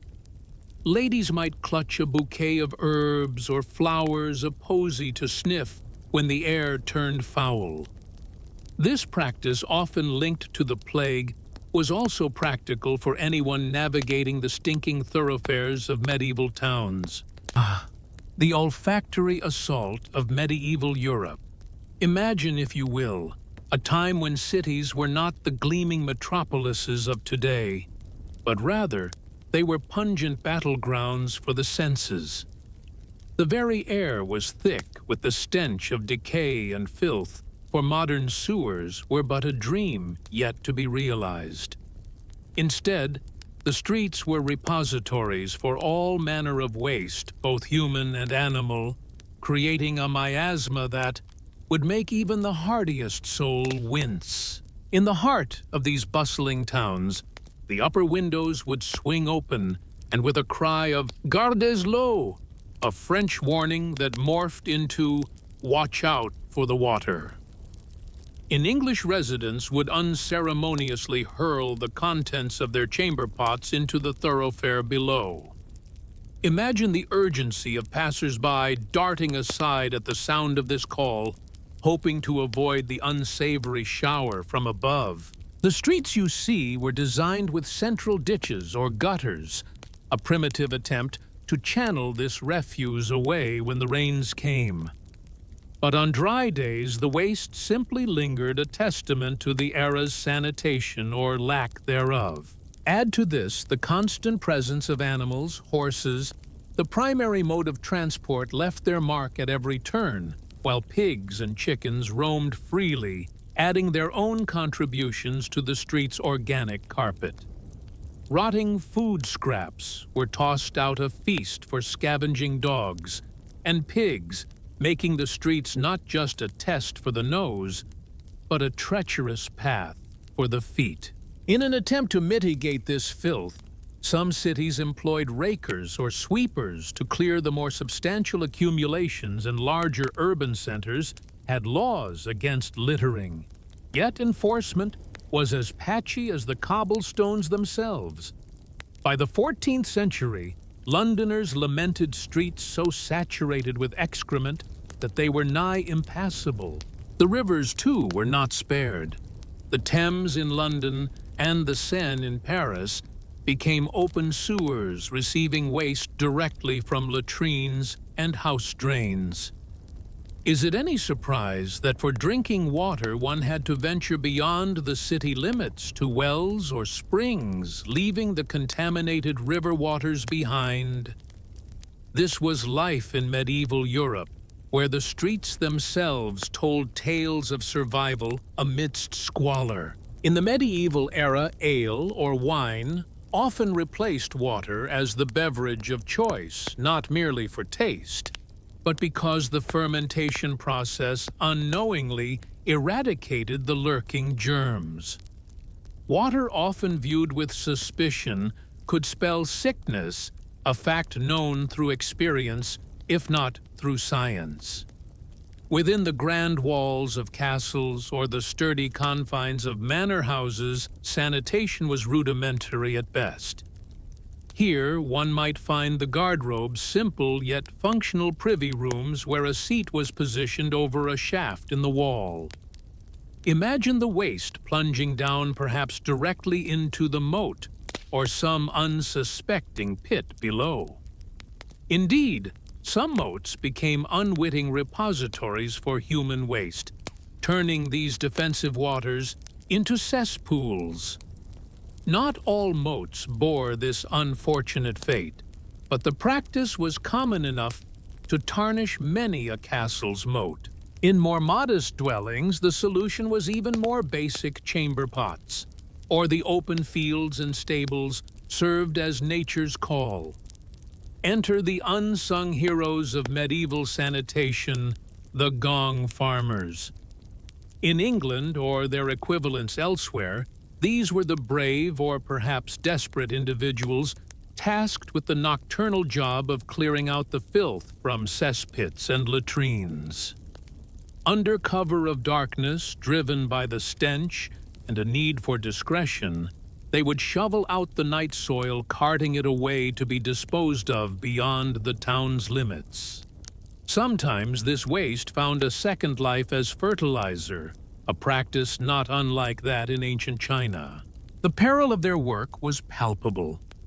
Not only was it grotesquely unsanitary, but the risk of asphyxiation from toxic fumes in the deep pits loomed large.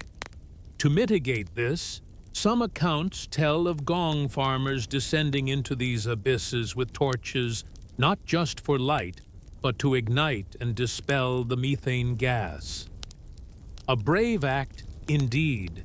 Imagine the scene: lighting small fires in a pit of human excrement to clear the air.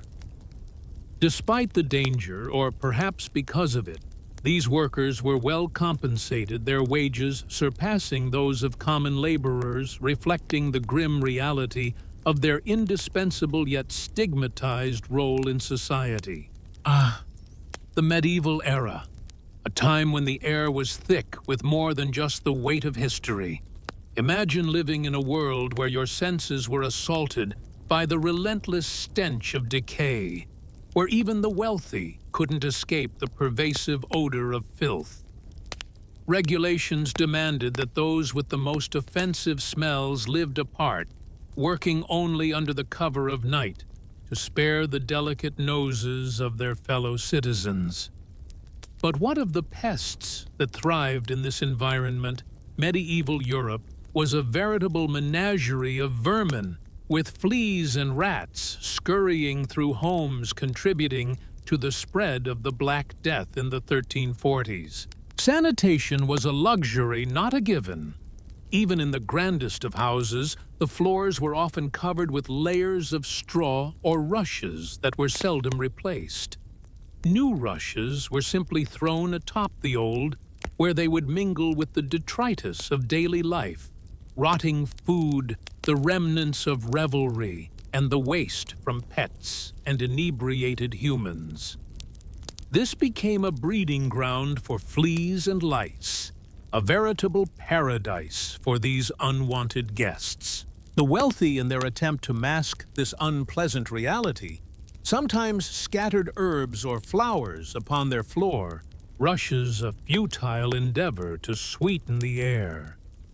But unless they undertook the Herculean task of completely changing the rushes and scrubbing the floors, a rare occurrence, perhaps only seasonal, the problem persisted. Beds, too, were not sanctuaries, but rather battlegrounds against bedbugs and lice. People resorted to desperate measures, sprinkling their beds with foul-smelling chemicals like brimstone or vinegar.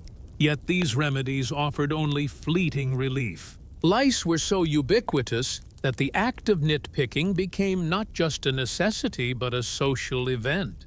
Picture this: women gathering in the sunlight, engaged in the communal act of delousing each other's hair, the crack of lice between fingernails punctuating the air. It was a time of connection, of shared experiences, even as they battled these persistent pests. In this era, personal hygiene was a challenge with bathing. Being infrequent and clothing difficult to keep free of lice without the luxury of hot washing. Itching became a constant, almost unnoticed backdrop to daily life. Some chose the drastic measure of shaving their hair short to deter these unwelcome companions. Men often kept their hair cropped close, and women veiled or hatted their heads, perhaps also as a shield against the relentless tide of lice. Thus, life in medieval Europe was not just about the grand tales of chivalry and conquest, but also about the daily gritty battle against the very real tangible enemies of filth and vermin. Hidden beneath less than pristine tresses, the oral health of medieval Europe was, to put it mildly, a grim affair. Can you imagine the state of dental care in those times?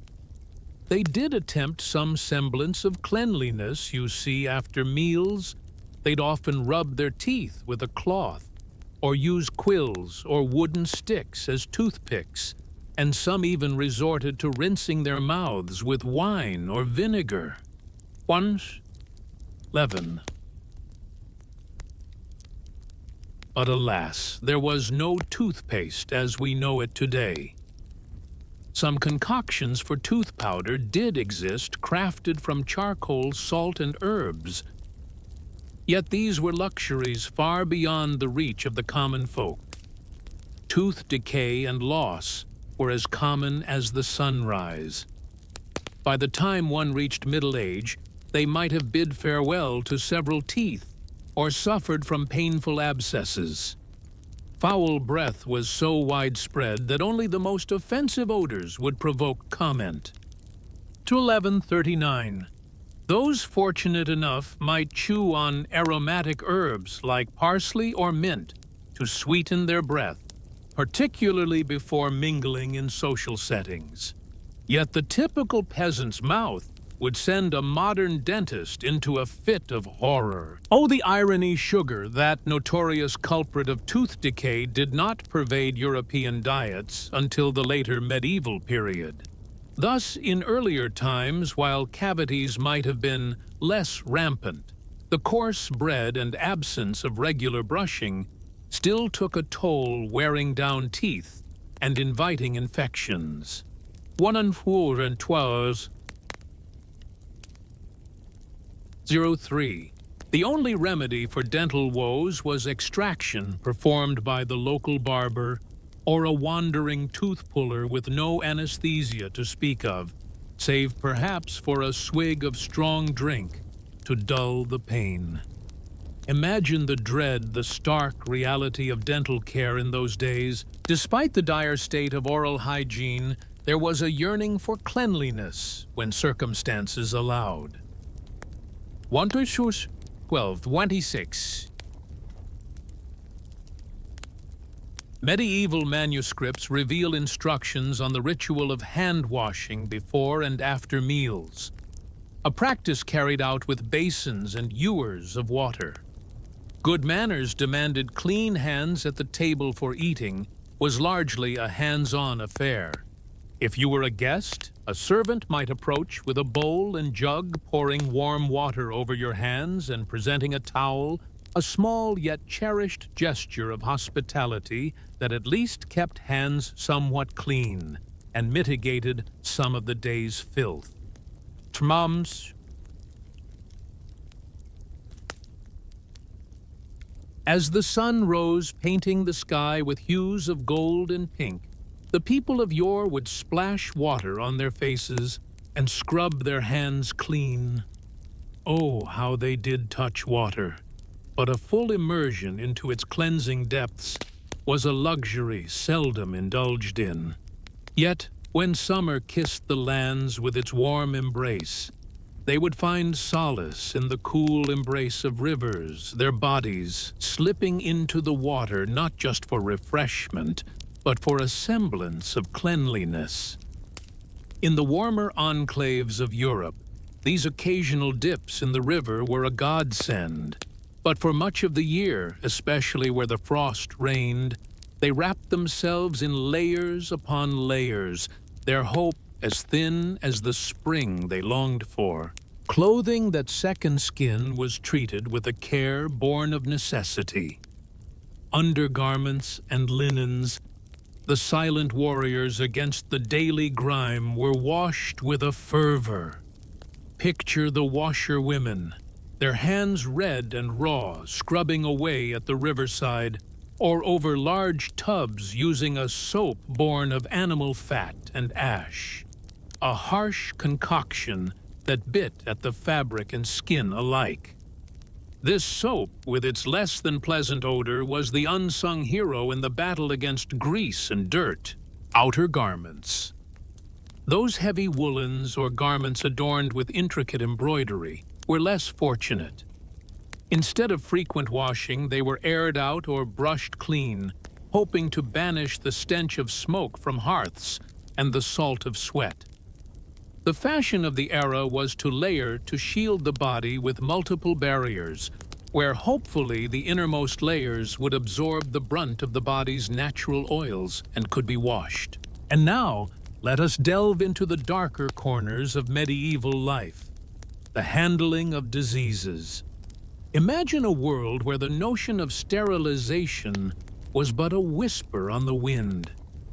When wounds wept, they were often cleansed with water or wine, a meager attempt at cleanliness. But then, in a twist of fate, balms were concocted mixtures that included the bizarre animal dung human saliva, elements of folk medicine that might raise eyebrows today. Much like their Egyptian predecessors, medieval healers concocted remedies using excrement. Picture a popular cure for throat inflammation, a swallow cooked and blended with human feces applied as a poultice. Oh, the logic of those times now lost in the annals of history leaves us pondering the depths of human ingenuity and desperation. Imagine the desperation, the raw fear that gripped the hearts of those living through the plagues of the Middle Ages. In their quest for survival, they turned to remedies that now make us recoil in horror. Take, for instance, the chilling practice of using fresh pig dung to stanch nosebleeds. The healers of the time believed in the cold, moist properties of the dung to stop the flow of blood, a grim testament to the lengths to which medieval medicine went. These are the unspoken, gritty truths of a bygone era, where the specter of the Black Death loomed large, driving people to clutch at straws to sit in sewers or amidst smoke, in a futile bid to ward off the disease. The logic was as twisted as it was desperate. If bad air brought the plague, perhaps other forms of bad air might counteract it. Alas, these measures offered no respite, no shield against the relentless reaper of the plague. Yet, from the ashes of such despair, a flicker of progress began to emerge. Post-plague city officials, perhaps driven by a newfound urgency, started to enforce sanitation. Streets were slowly cleared of wastewater supplies, were bettered, though the journey to cleanliness was painstakingly slow. In the Low Countries, towns like those in Holland began to shine as beacons of cleanliness with their street gutters and regulations mandating residents to keep their frontages swept. Contrast this with Southern Europe, where the legacy of Roman baths had waned into a shadow of its former glory by medieval Christian times. Bathing was shunned save for the oases of Islamic Spain and Sicily, where the bath culture thrived, a direct influence of the Muslim world. Here, cities like Baghdad, Cordoba, and later Istanbul boasted numerous bathhouses. Bathing was not just a ritual, but a cherished daily practice, intertwined with religious ablutions and custom. Picture, if you will, a crusader from the heart of Europe stepping into the Holy Land. In the 12th century, his senses assaulted by the sight of locals bathing daily using soap of superior quality, often made from olive oil. This was a revelation, a stark contrast to the European disdain for cleanliness. Indeed, it's whispered that these crusaders, upon their return, brought back not just tales of the East, but the very essence of cleanliness in the form of soap. By the 13th century, soap-making guilds began to dot the European landscape, possibly inspired by these Islamic recipes, though the general populace was slow to embrace this cleaner way of life. Thus, medieval Europe, in its quest for health and hygiene, took tentative, faltering steps towards a future that would slowly, ever so slowly, wash away the filth of its past. Imagine stepping into a world where the very ground beneath your feet was alive with the essence of life, where the air was thick with the earthy scents of soil and sweat, and where the boundary between cleanliness and filth was as blurred as the lines on an old, well-trodden map. Here in this bygone era, people coexisted with their dirt in a way that we can scarcely fathom today. They were intimate with the raw, unvarnished reality of their surroundings, from the pungent odors of unwashed bodies to the omnipresent waste and the constant companionship of livestock. Yet they bore this with a resilient spirit, a stoicism born of necessity and acceptance. To manage what they could, they turned to the simple pleasures of fragrant herbs, the solemnity of hand-washing rituals, and the occasional laborious efforts to cleanse their environments. But for those of us who might time travel to this world, the assault on our senses would be overwhelming, a stark reminder of how far we've come. The inhabitants, however, would hardly notice. Their noses, long accustomed to the baseline of their environment, would find our modern world perhaps too sterile, too devoid of the rich tapestry of smells that once defined daily life. Isn't it fascinating to ponder how a medieval person might react to the antiseptic, almost clinical cleanliness of our time? They would marvel at the ease with which we maintain hygiene, bathing regularly, the luxury of soap, and the miracle of flushing away waste at the flick of a wrist. What would they think of a world where cleanliness is not just a luxury, but an expectation? As you lay there, perhaps feeling a twinge of discomfort at the thought of such a world, let this thought comfort you. You live in an age where cleanliness is within your grasp, a simple act that once was the stuff of dreams for those who lived centuries before you. Now, as we prepare to venture into the final segment of our journey, let's briefly explore the tapestry of hygiene practices from other cultures around the globe. Some were remarkably advanced, some quaintly peculiar, and others, quite frankly, shockingly unsanitary. Together, these practices paint a vivid picture of humanity's diverse approaches to cleanliness, a reminder that everywhere in every era, people have grappled with the same fundamental challenges. The ingenuity of human civilization. Let's take a moment to marvel at the Indus Valley civilization, which thrived around 2500 BC in what we now call Pakistan and India. Imagine, if you will, a time when cleanliness was not just a necessity, but an art form, a testament to human resilience and creativity in the face of daily life's challenges. These ancient architects and planners, with their foresight, crafted urban landscapes that were remarkably sanitary for their era, a fact that whispers to us through the sands of time. Picture the cities of Mohenjo-Daro and Harappa, where the streets were not just paths, but lifelines equipped with covered sewers that whisked away the detritus of daily life. Imagine homes not just as shelters, but as sanctuaries of hygiene, where every house had its own drain channeling wastewater into the city's sophisticated sewage system. Oh, the marvel of such innovation in the Bronze Age. They even had what we might call early toilets brick platforms, with a simple yet effective design, allowing waste to be directed away from living spaces. And cleanliness wasn't just a private affair, it was a communal celebration.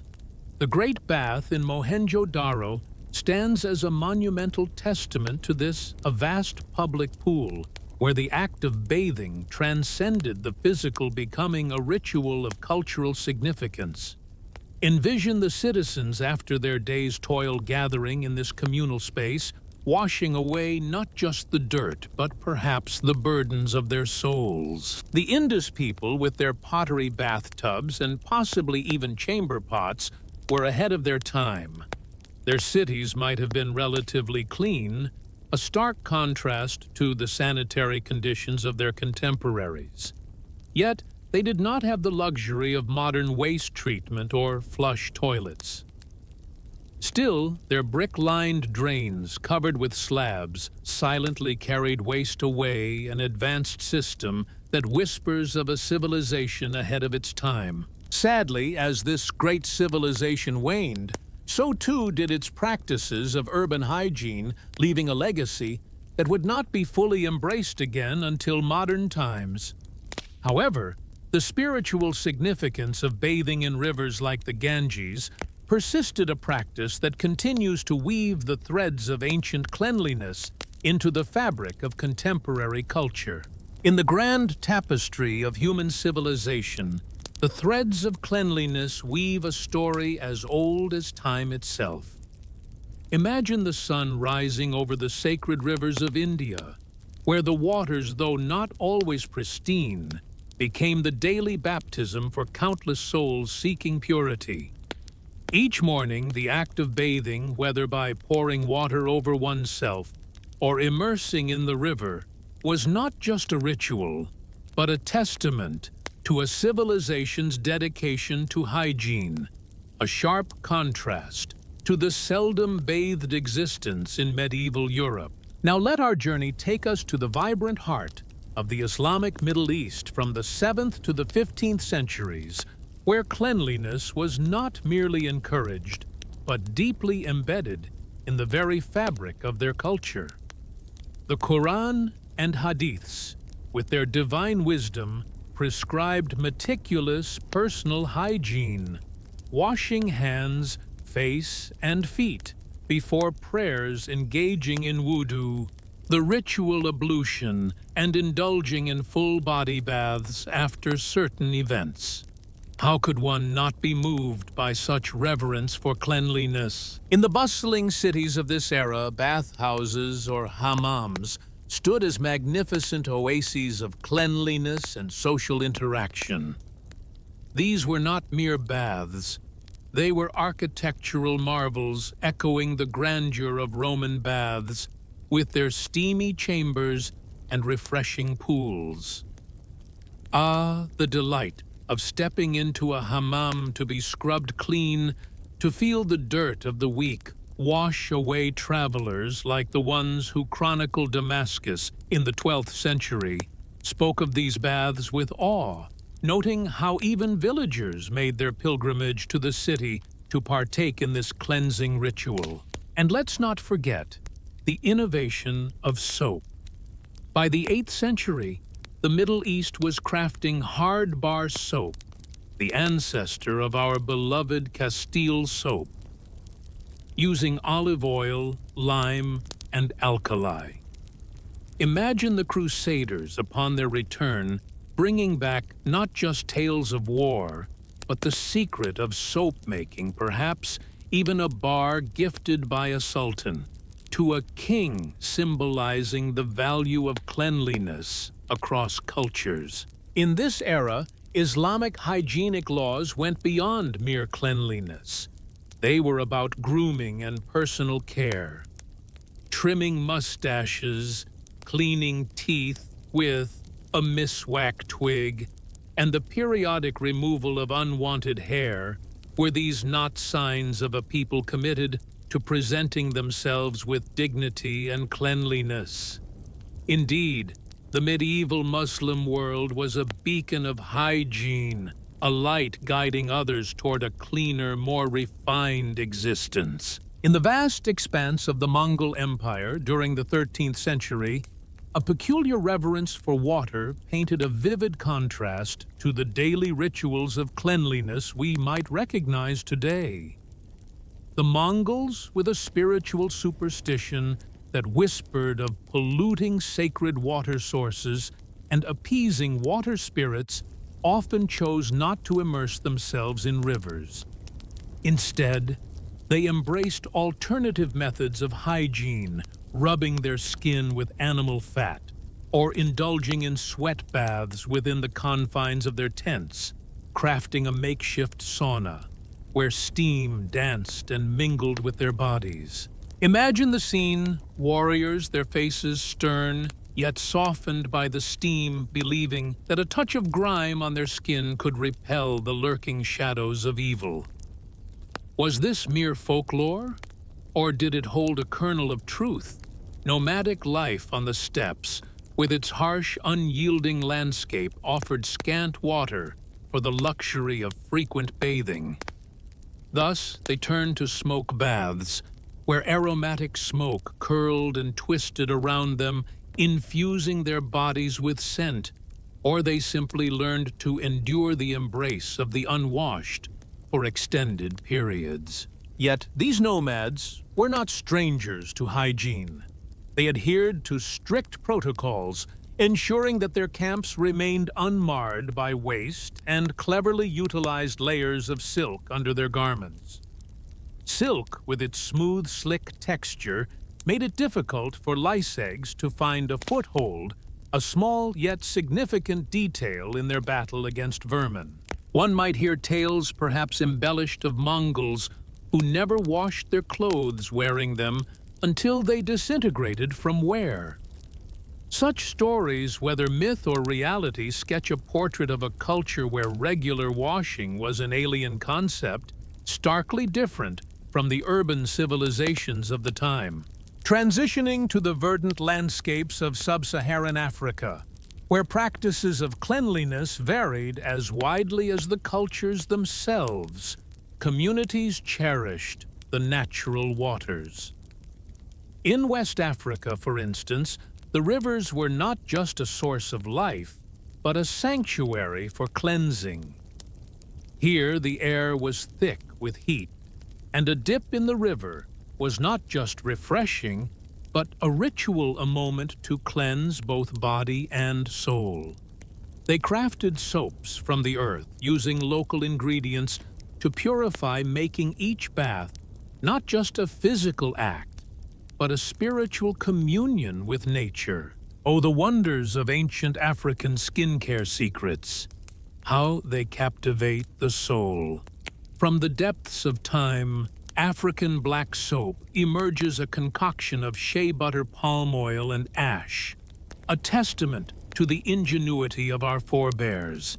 Imagine, if you will, the steam baths of ancient Ethiopia, where the smoke and steam of herbs filled the air, purifying not just the body but the spirit. But what of those who dwelt in the arid expanses of southern Africa?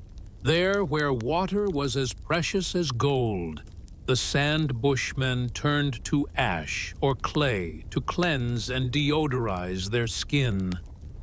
A method not unlike the desert dwellers' use of sand or ash to scrub away the day's dust, preserving every precious drop of water.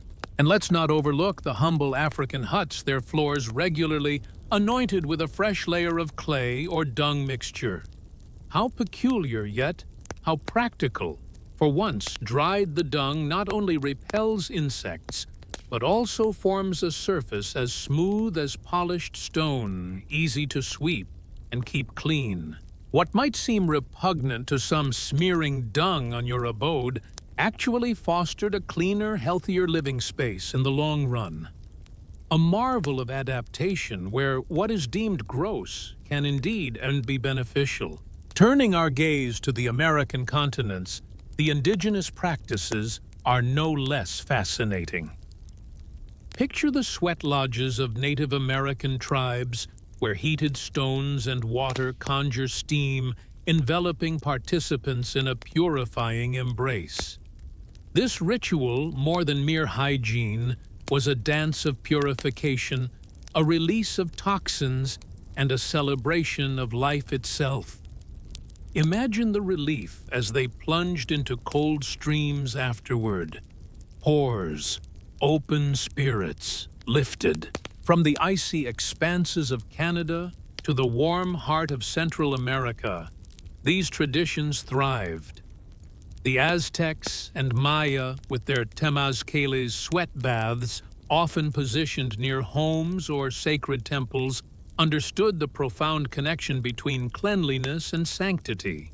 Oh, to ponder the depths of such practices, to feel the heat, the cleansing steam, and the cool relief of nature's embrace. How it connects us to our past, to the earth, and to each other. Imagine the astonishment that swept over the Spanish conquistadors as they stepped onto the sun-baked shores of Mexico, only to be greeted by a civilization so advanced in its cleanliness that it put their own to shame. The Aztec emperor Montezuma was said to indulge in daily ablutions, either in the shimmering rivers or the tranquil pools of his palace.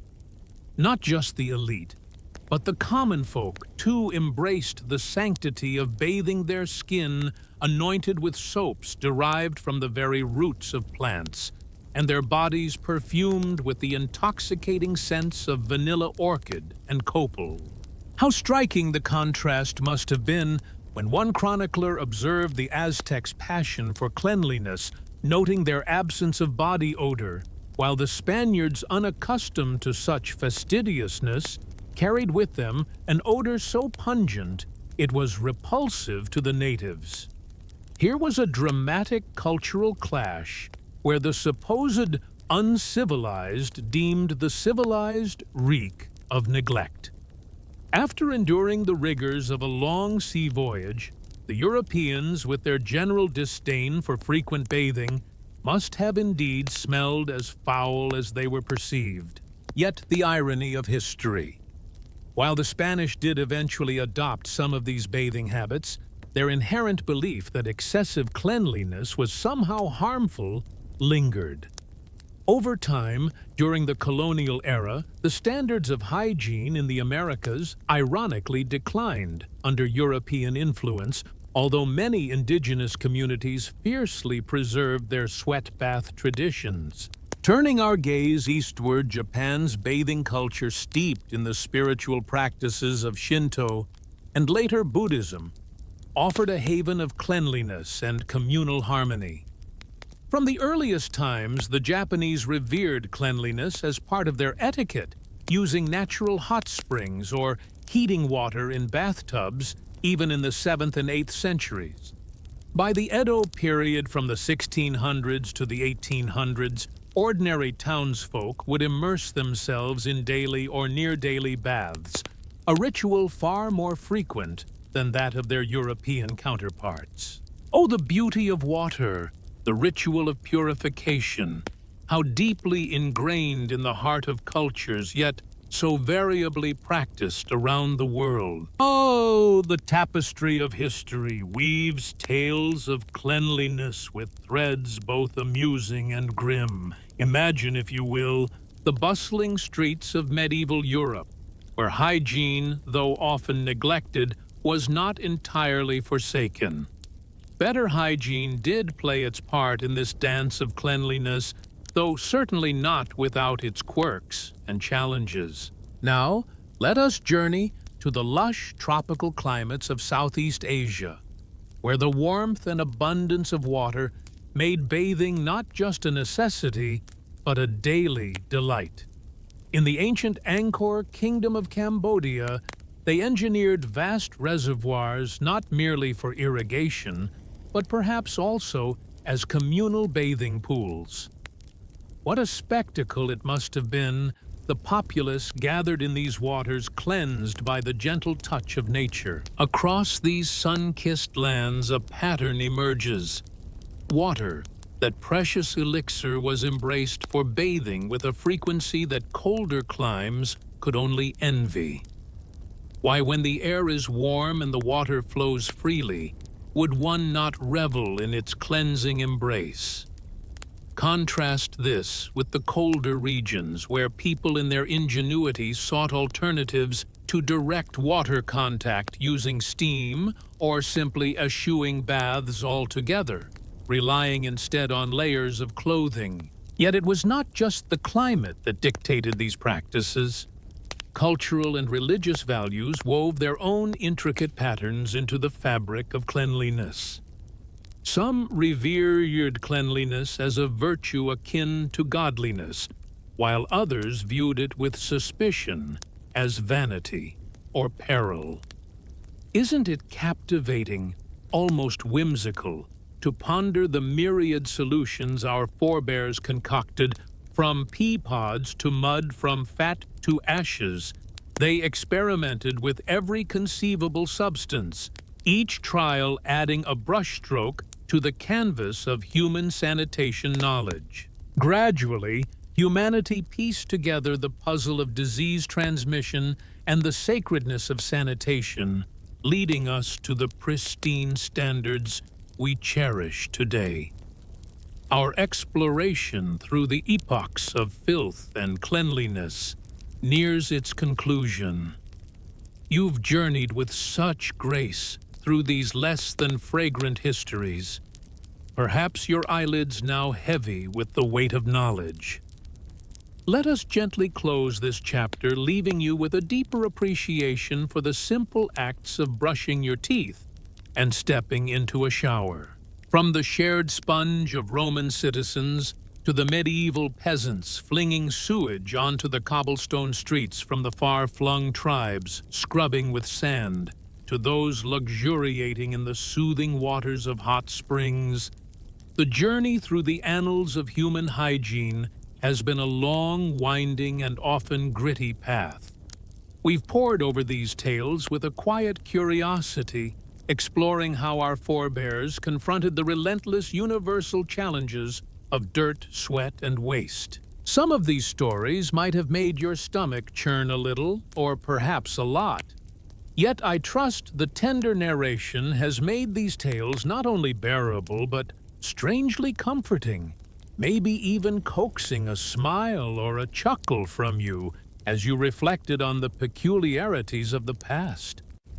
Oh, the distance we've traveled. Tonight, as you lay your head upon your pristine sheets, you can rest easy assured that no chamber pot will be emptied from the window above, that you'll rise without the unwelcome company of fleas or the scurry of a rat across your floor. Consider this: our soaps now carry the delicate scents of lavender or the zesty tang of lemon, not the harsh concoctions of ash and animal fat.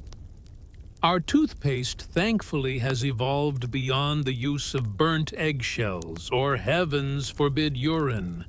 And our bathrooms, a mere flush sends our waste away, leaving our living spaces fragrant and clean. Learning about the grim struggles of ancient hygiene can truly heighten our appreciation for the marvels of modern sanitation. It's a silent testament to human progress, not often celebrated, but profoundly impactful.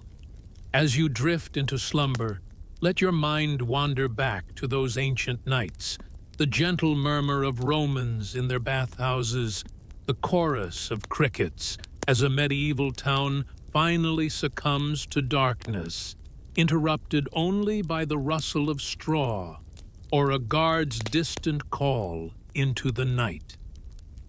These are the symphonies of ordinary life long ago. But you, dear listener, are here now in this moment, in this time. Imagine, if you will, a world where cleanliness was a luxury, where our ancestors' daily struggles to keep the stench at bay were nothing short of heroic. Here, in this cozy, firelit space, we've journeyed through time together, exploring how they endeavored to maintain a semblance of hygiene.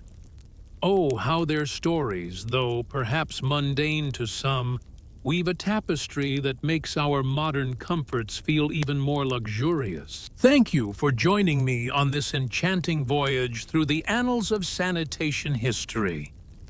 As you release the images of ancient privies and curious soaps, let them fade into the recesses of time where they belong. Now, let us transition into a state of tranquility. Close your eyes. Inhale deeply the crisp, clean air, and allow sleep to embrace you with the tenderness of a warm, soothing bath.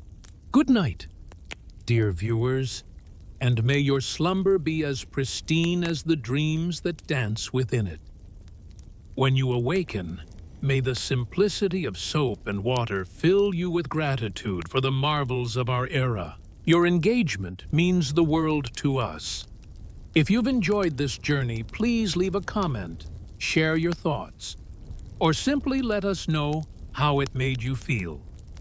Don't forget to like, share, and subscribe to our channel for more heartwarming explorations into the past. Until next time, keep dreaming of cleaner tomorrows.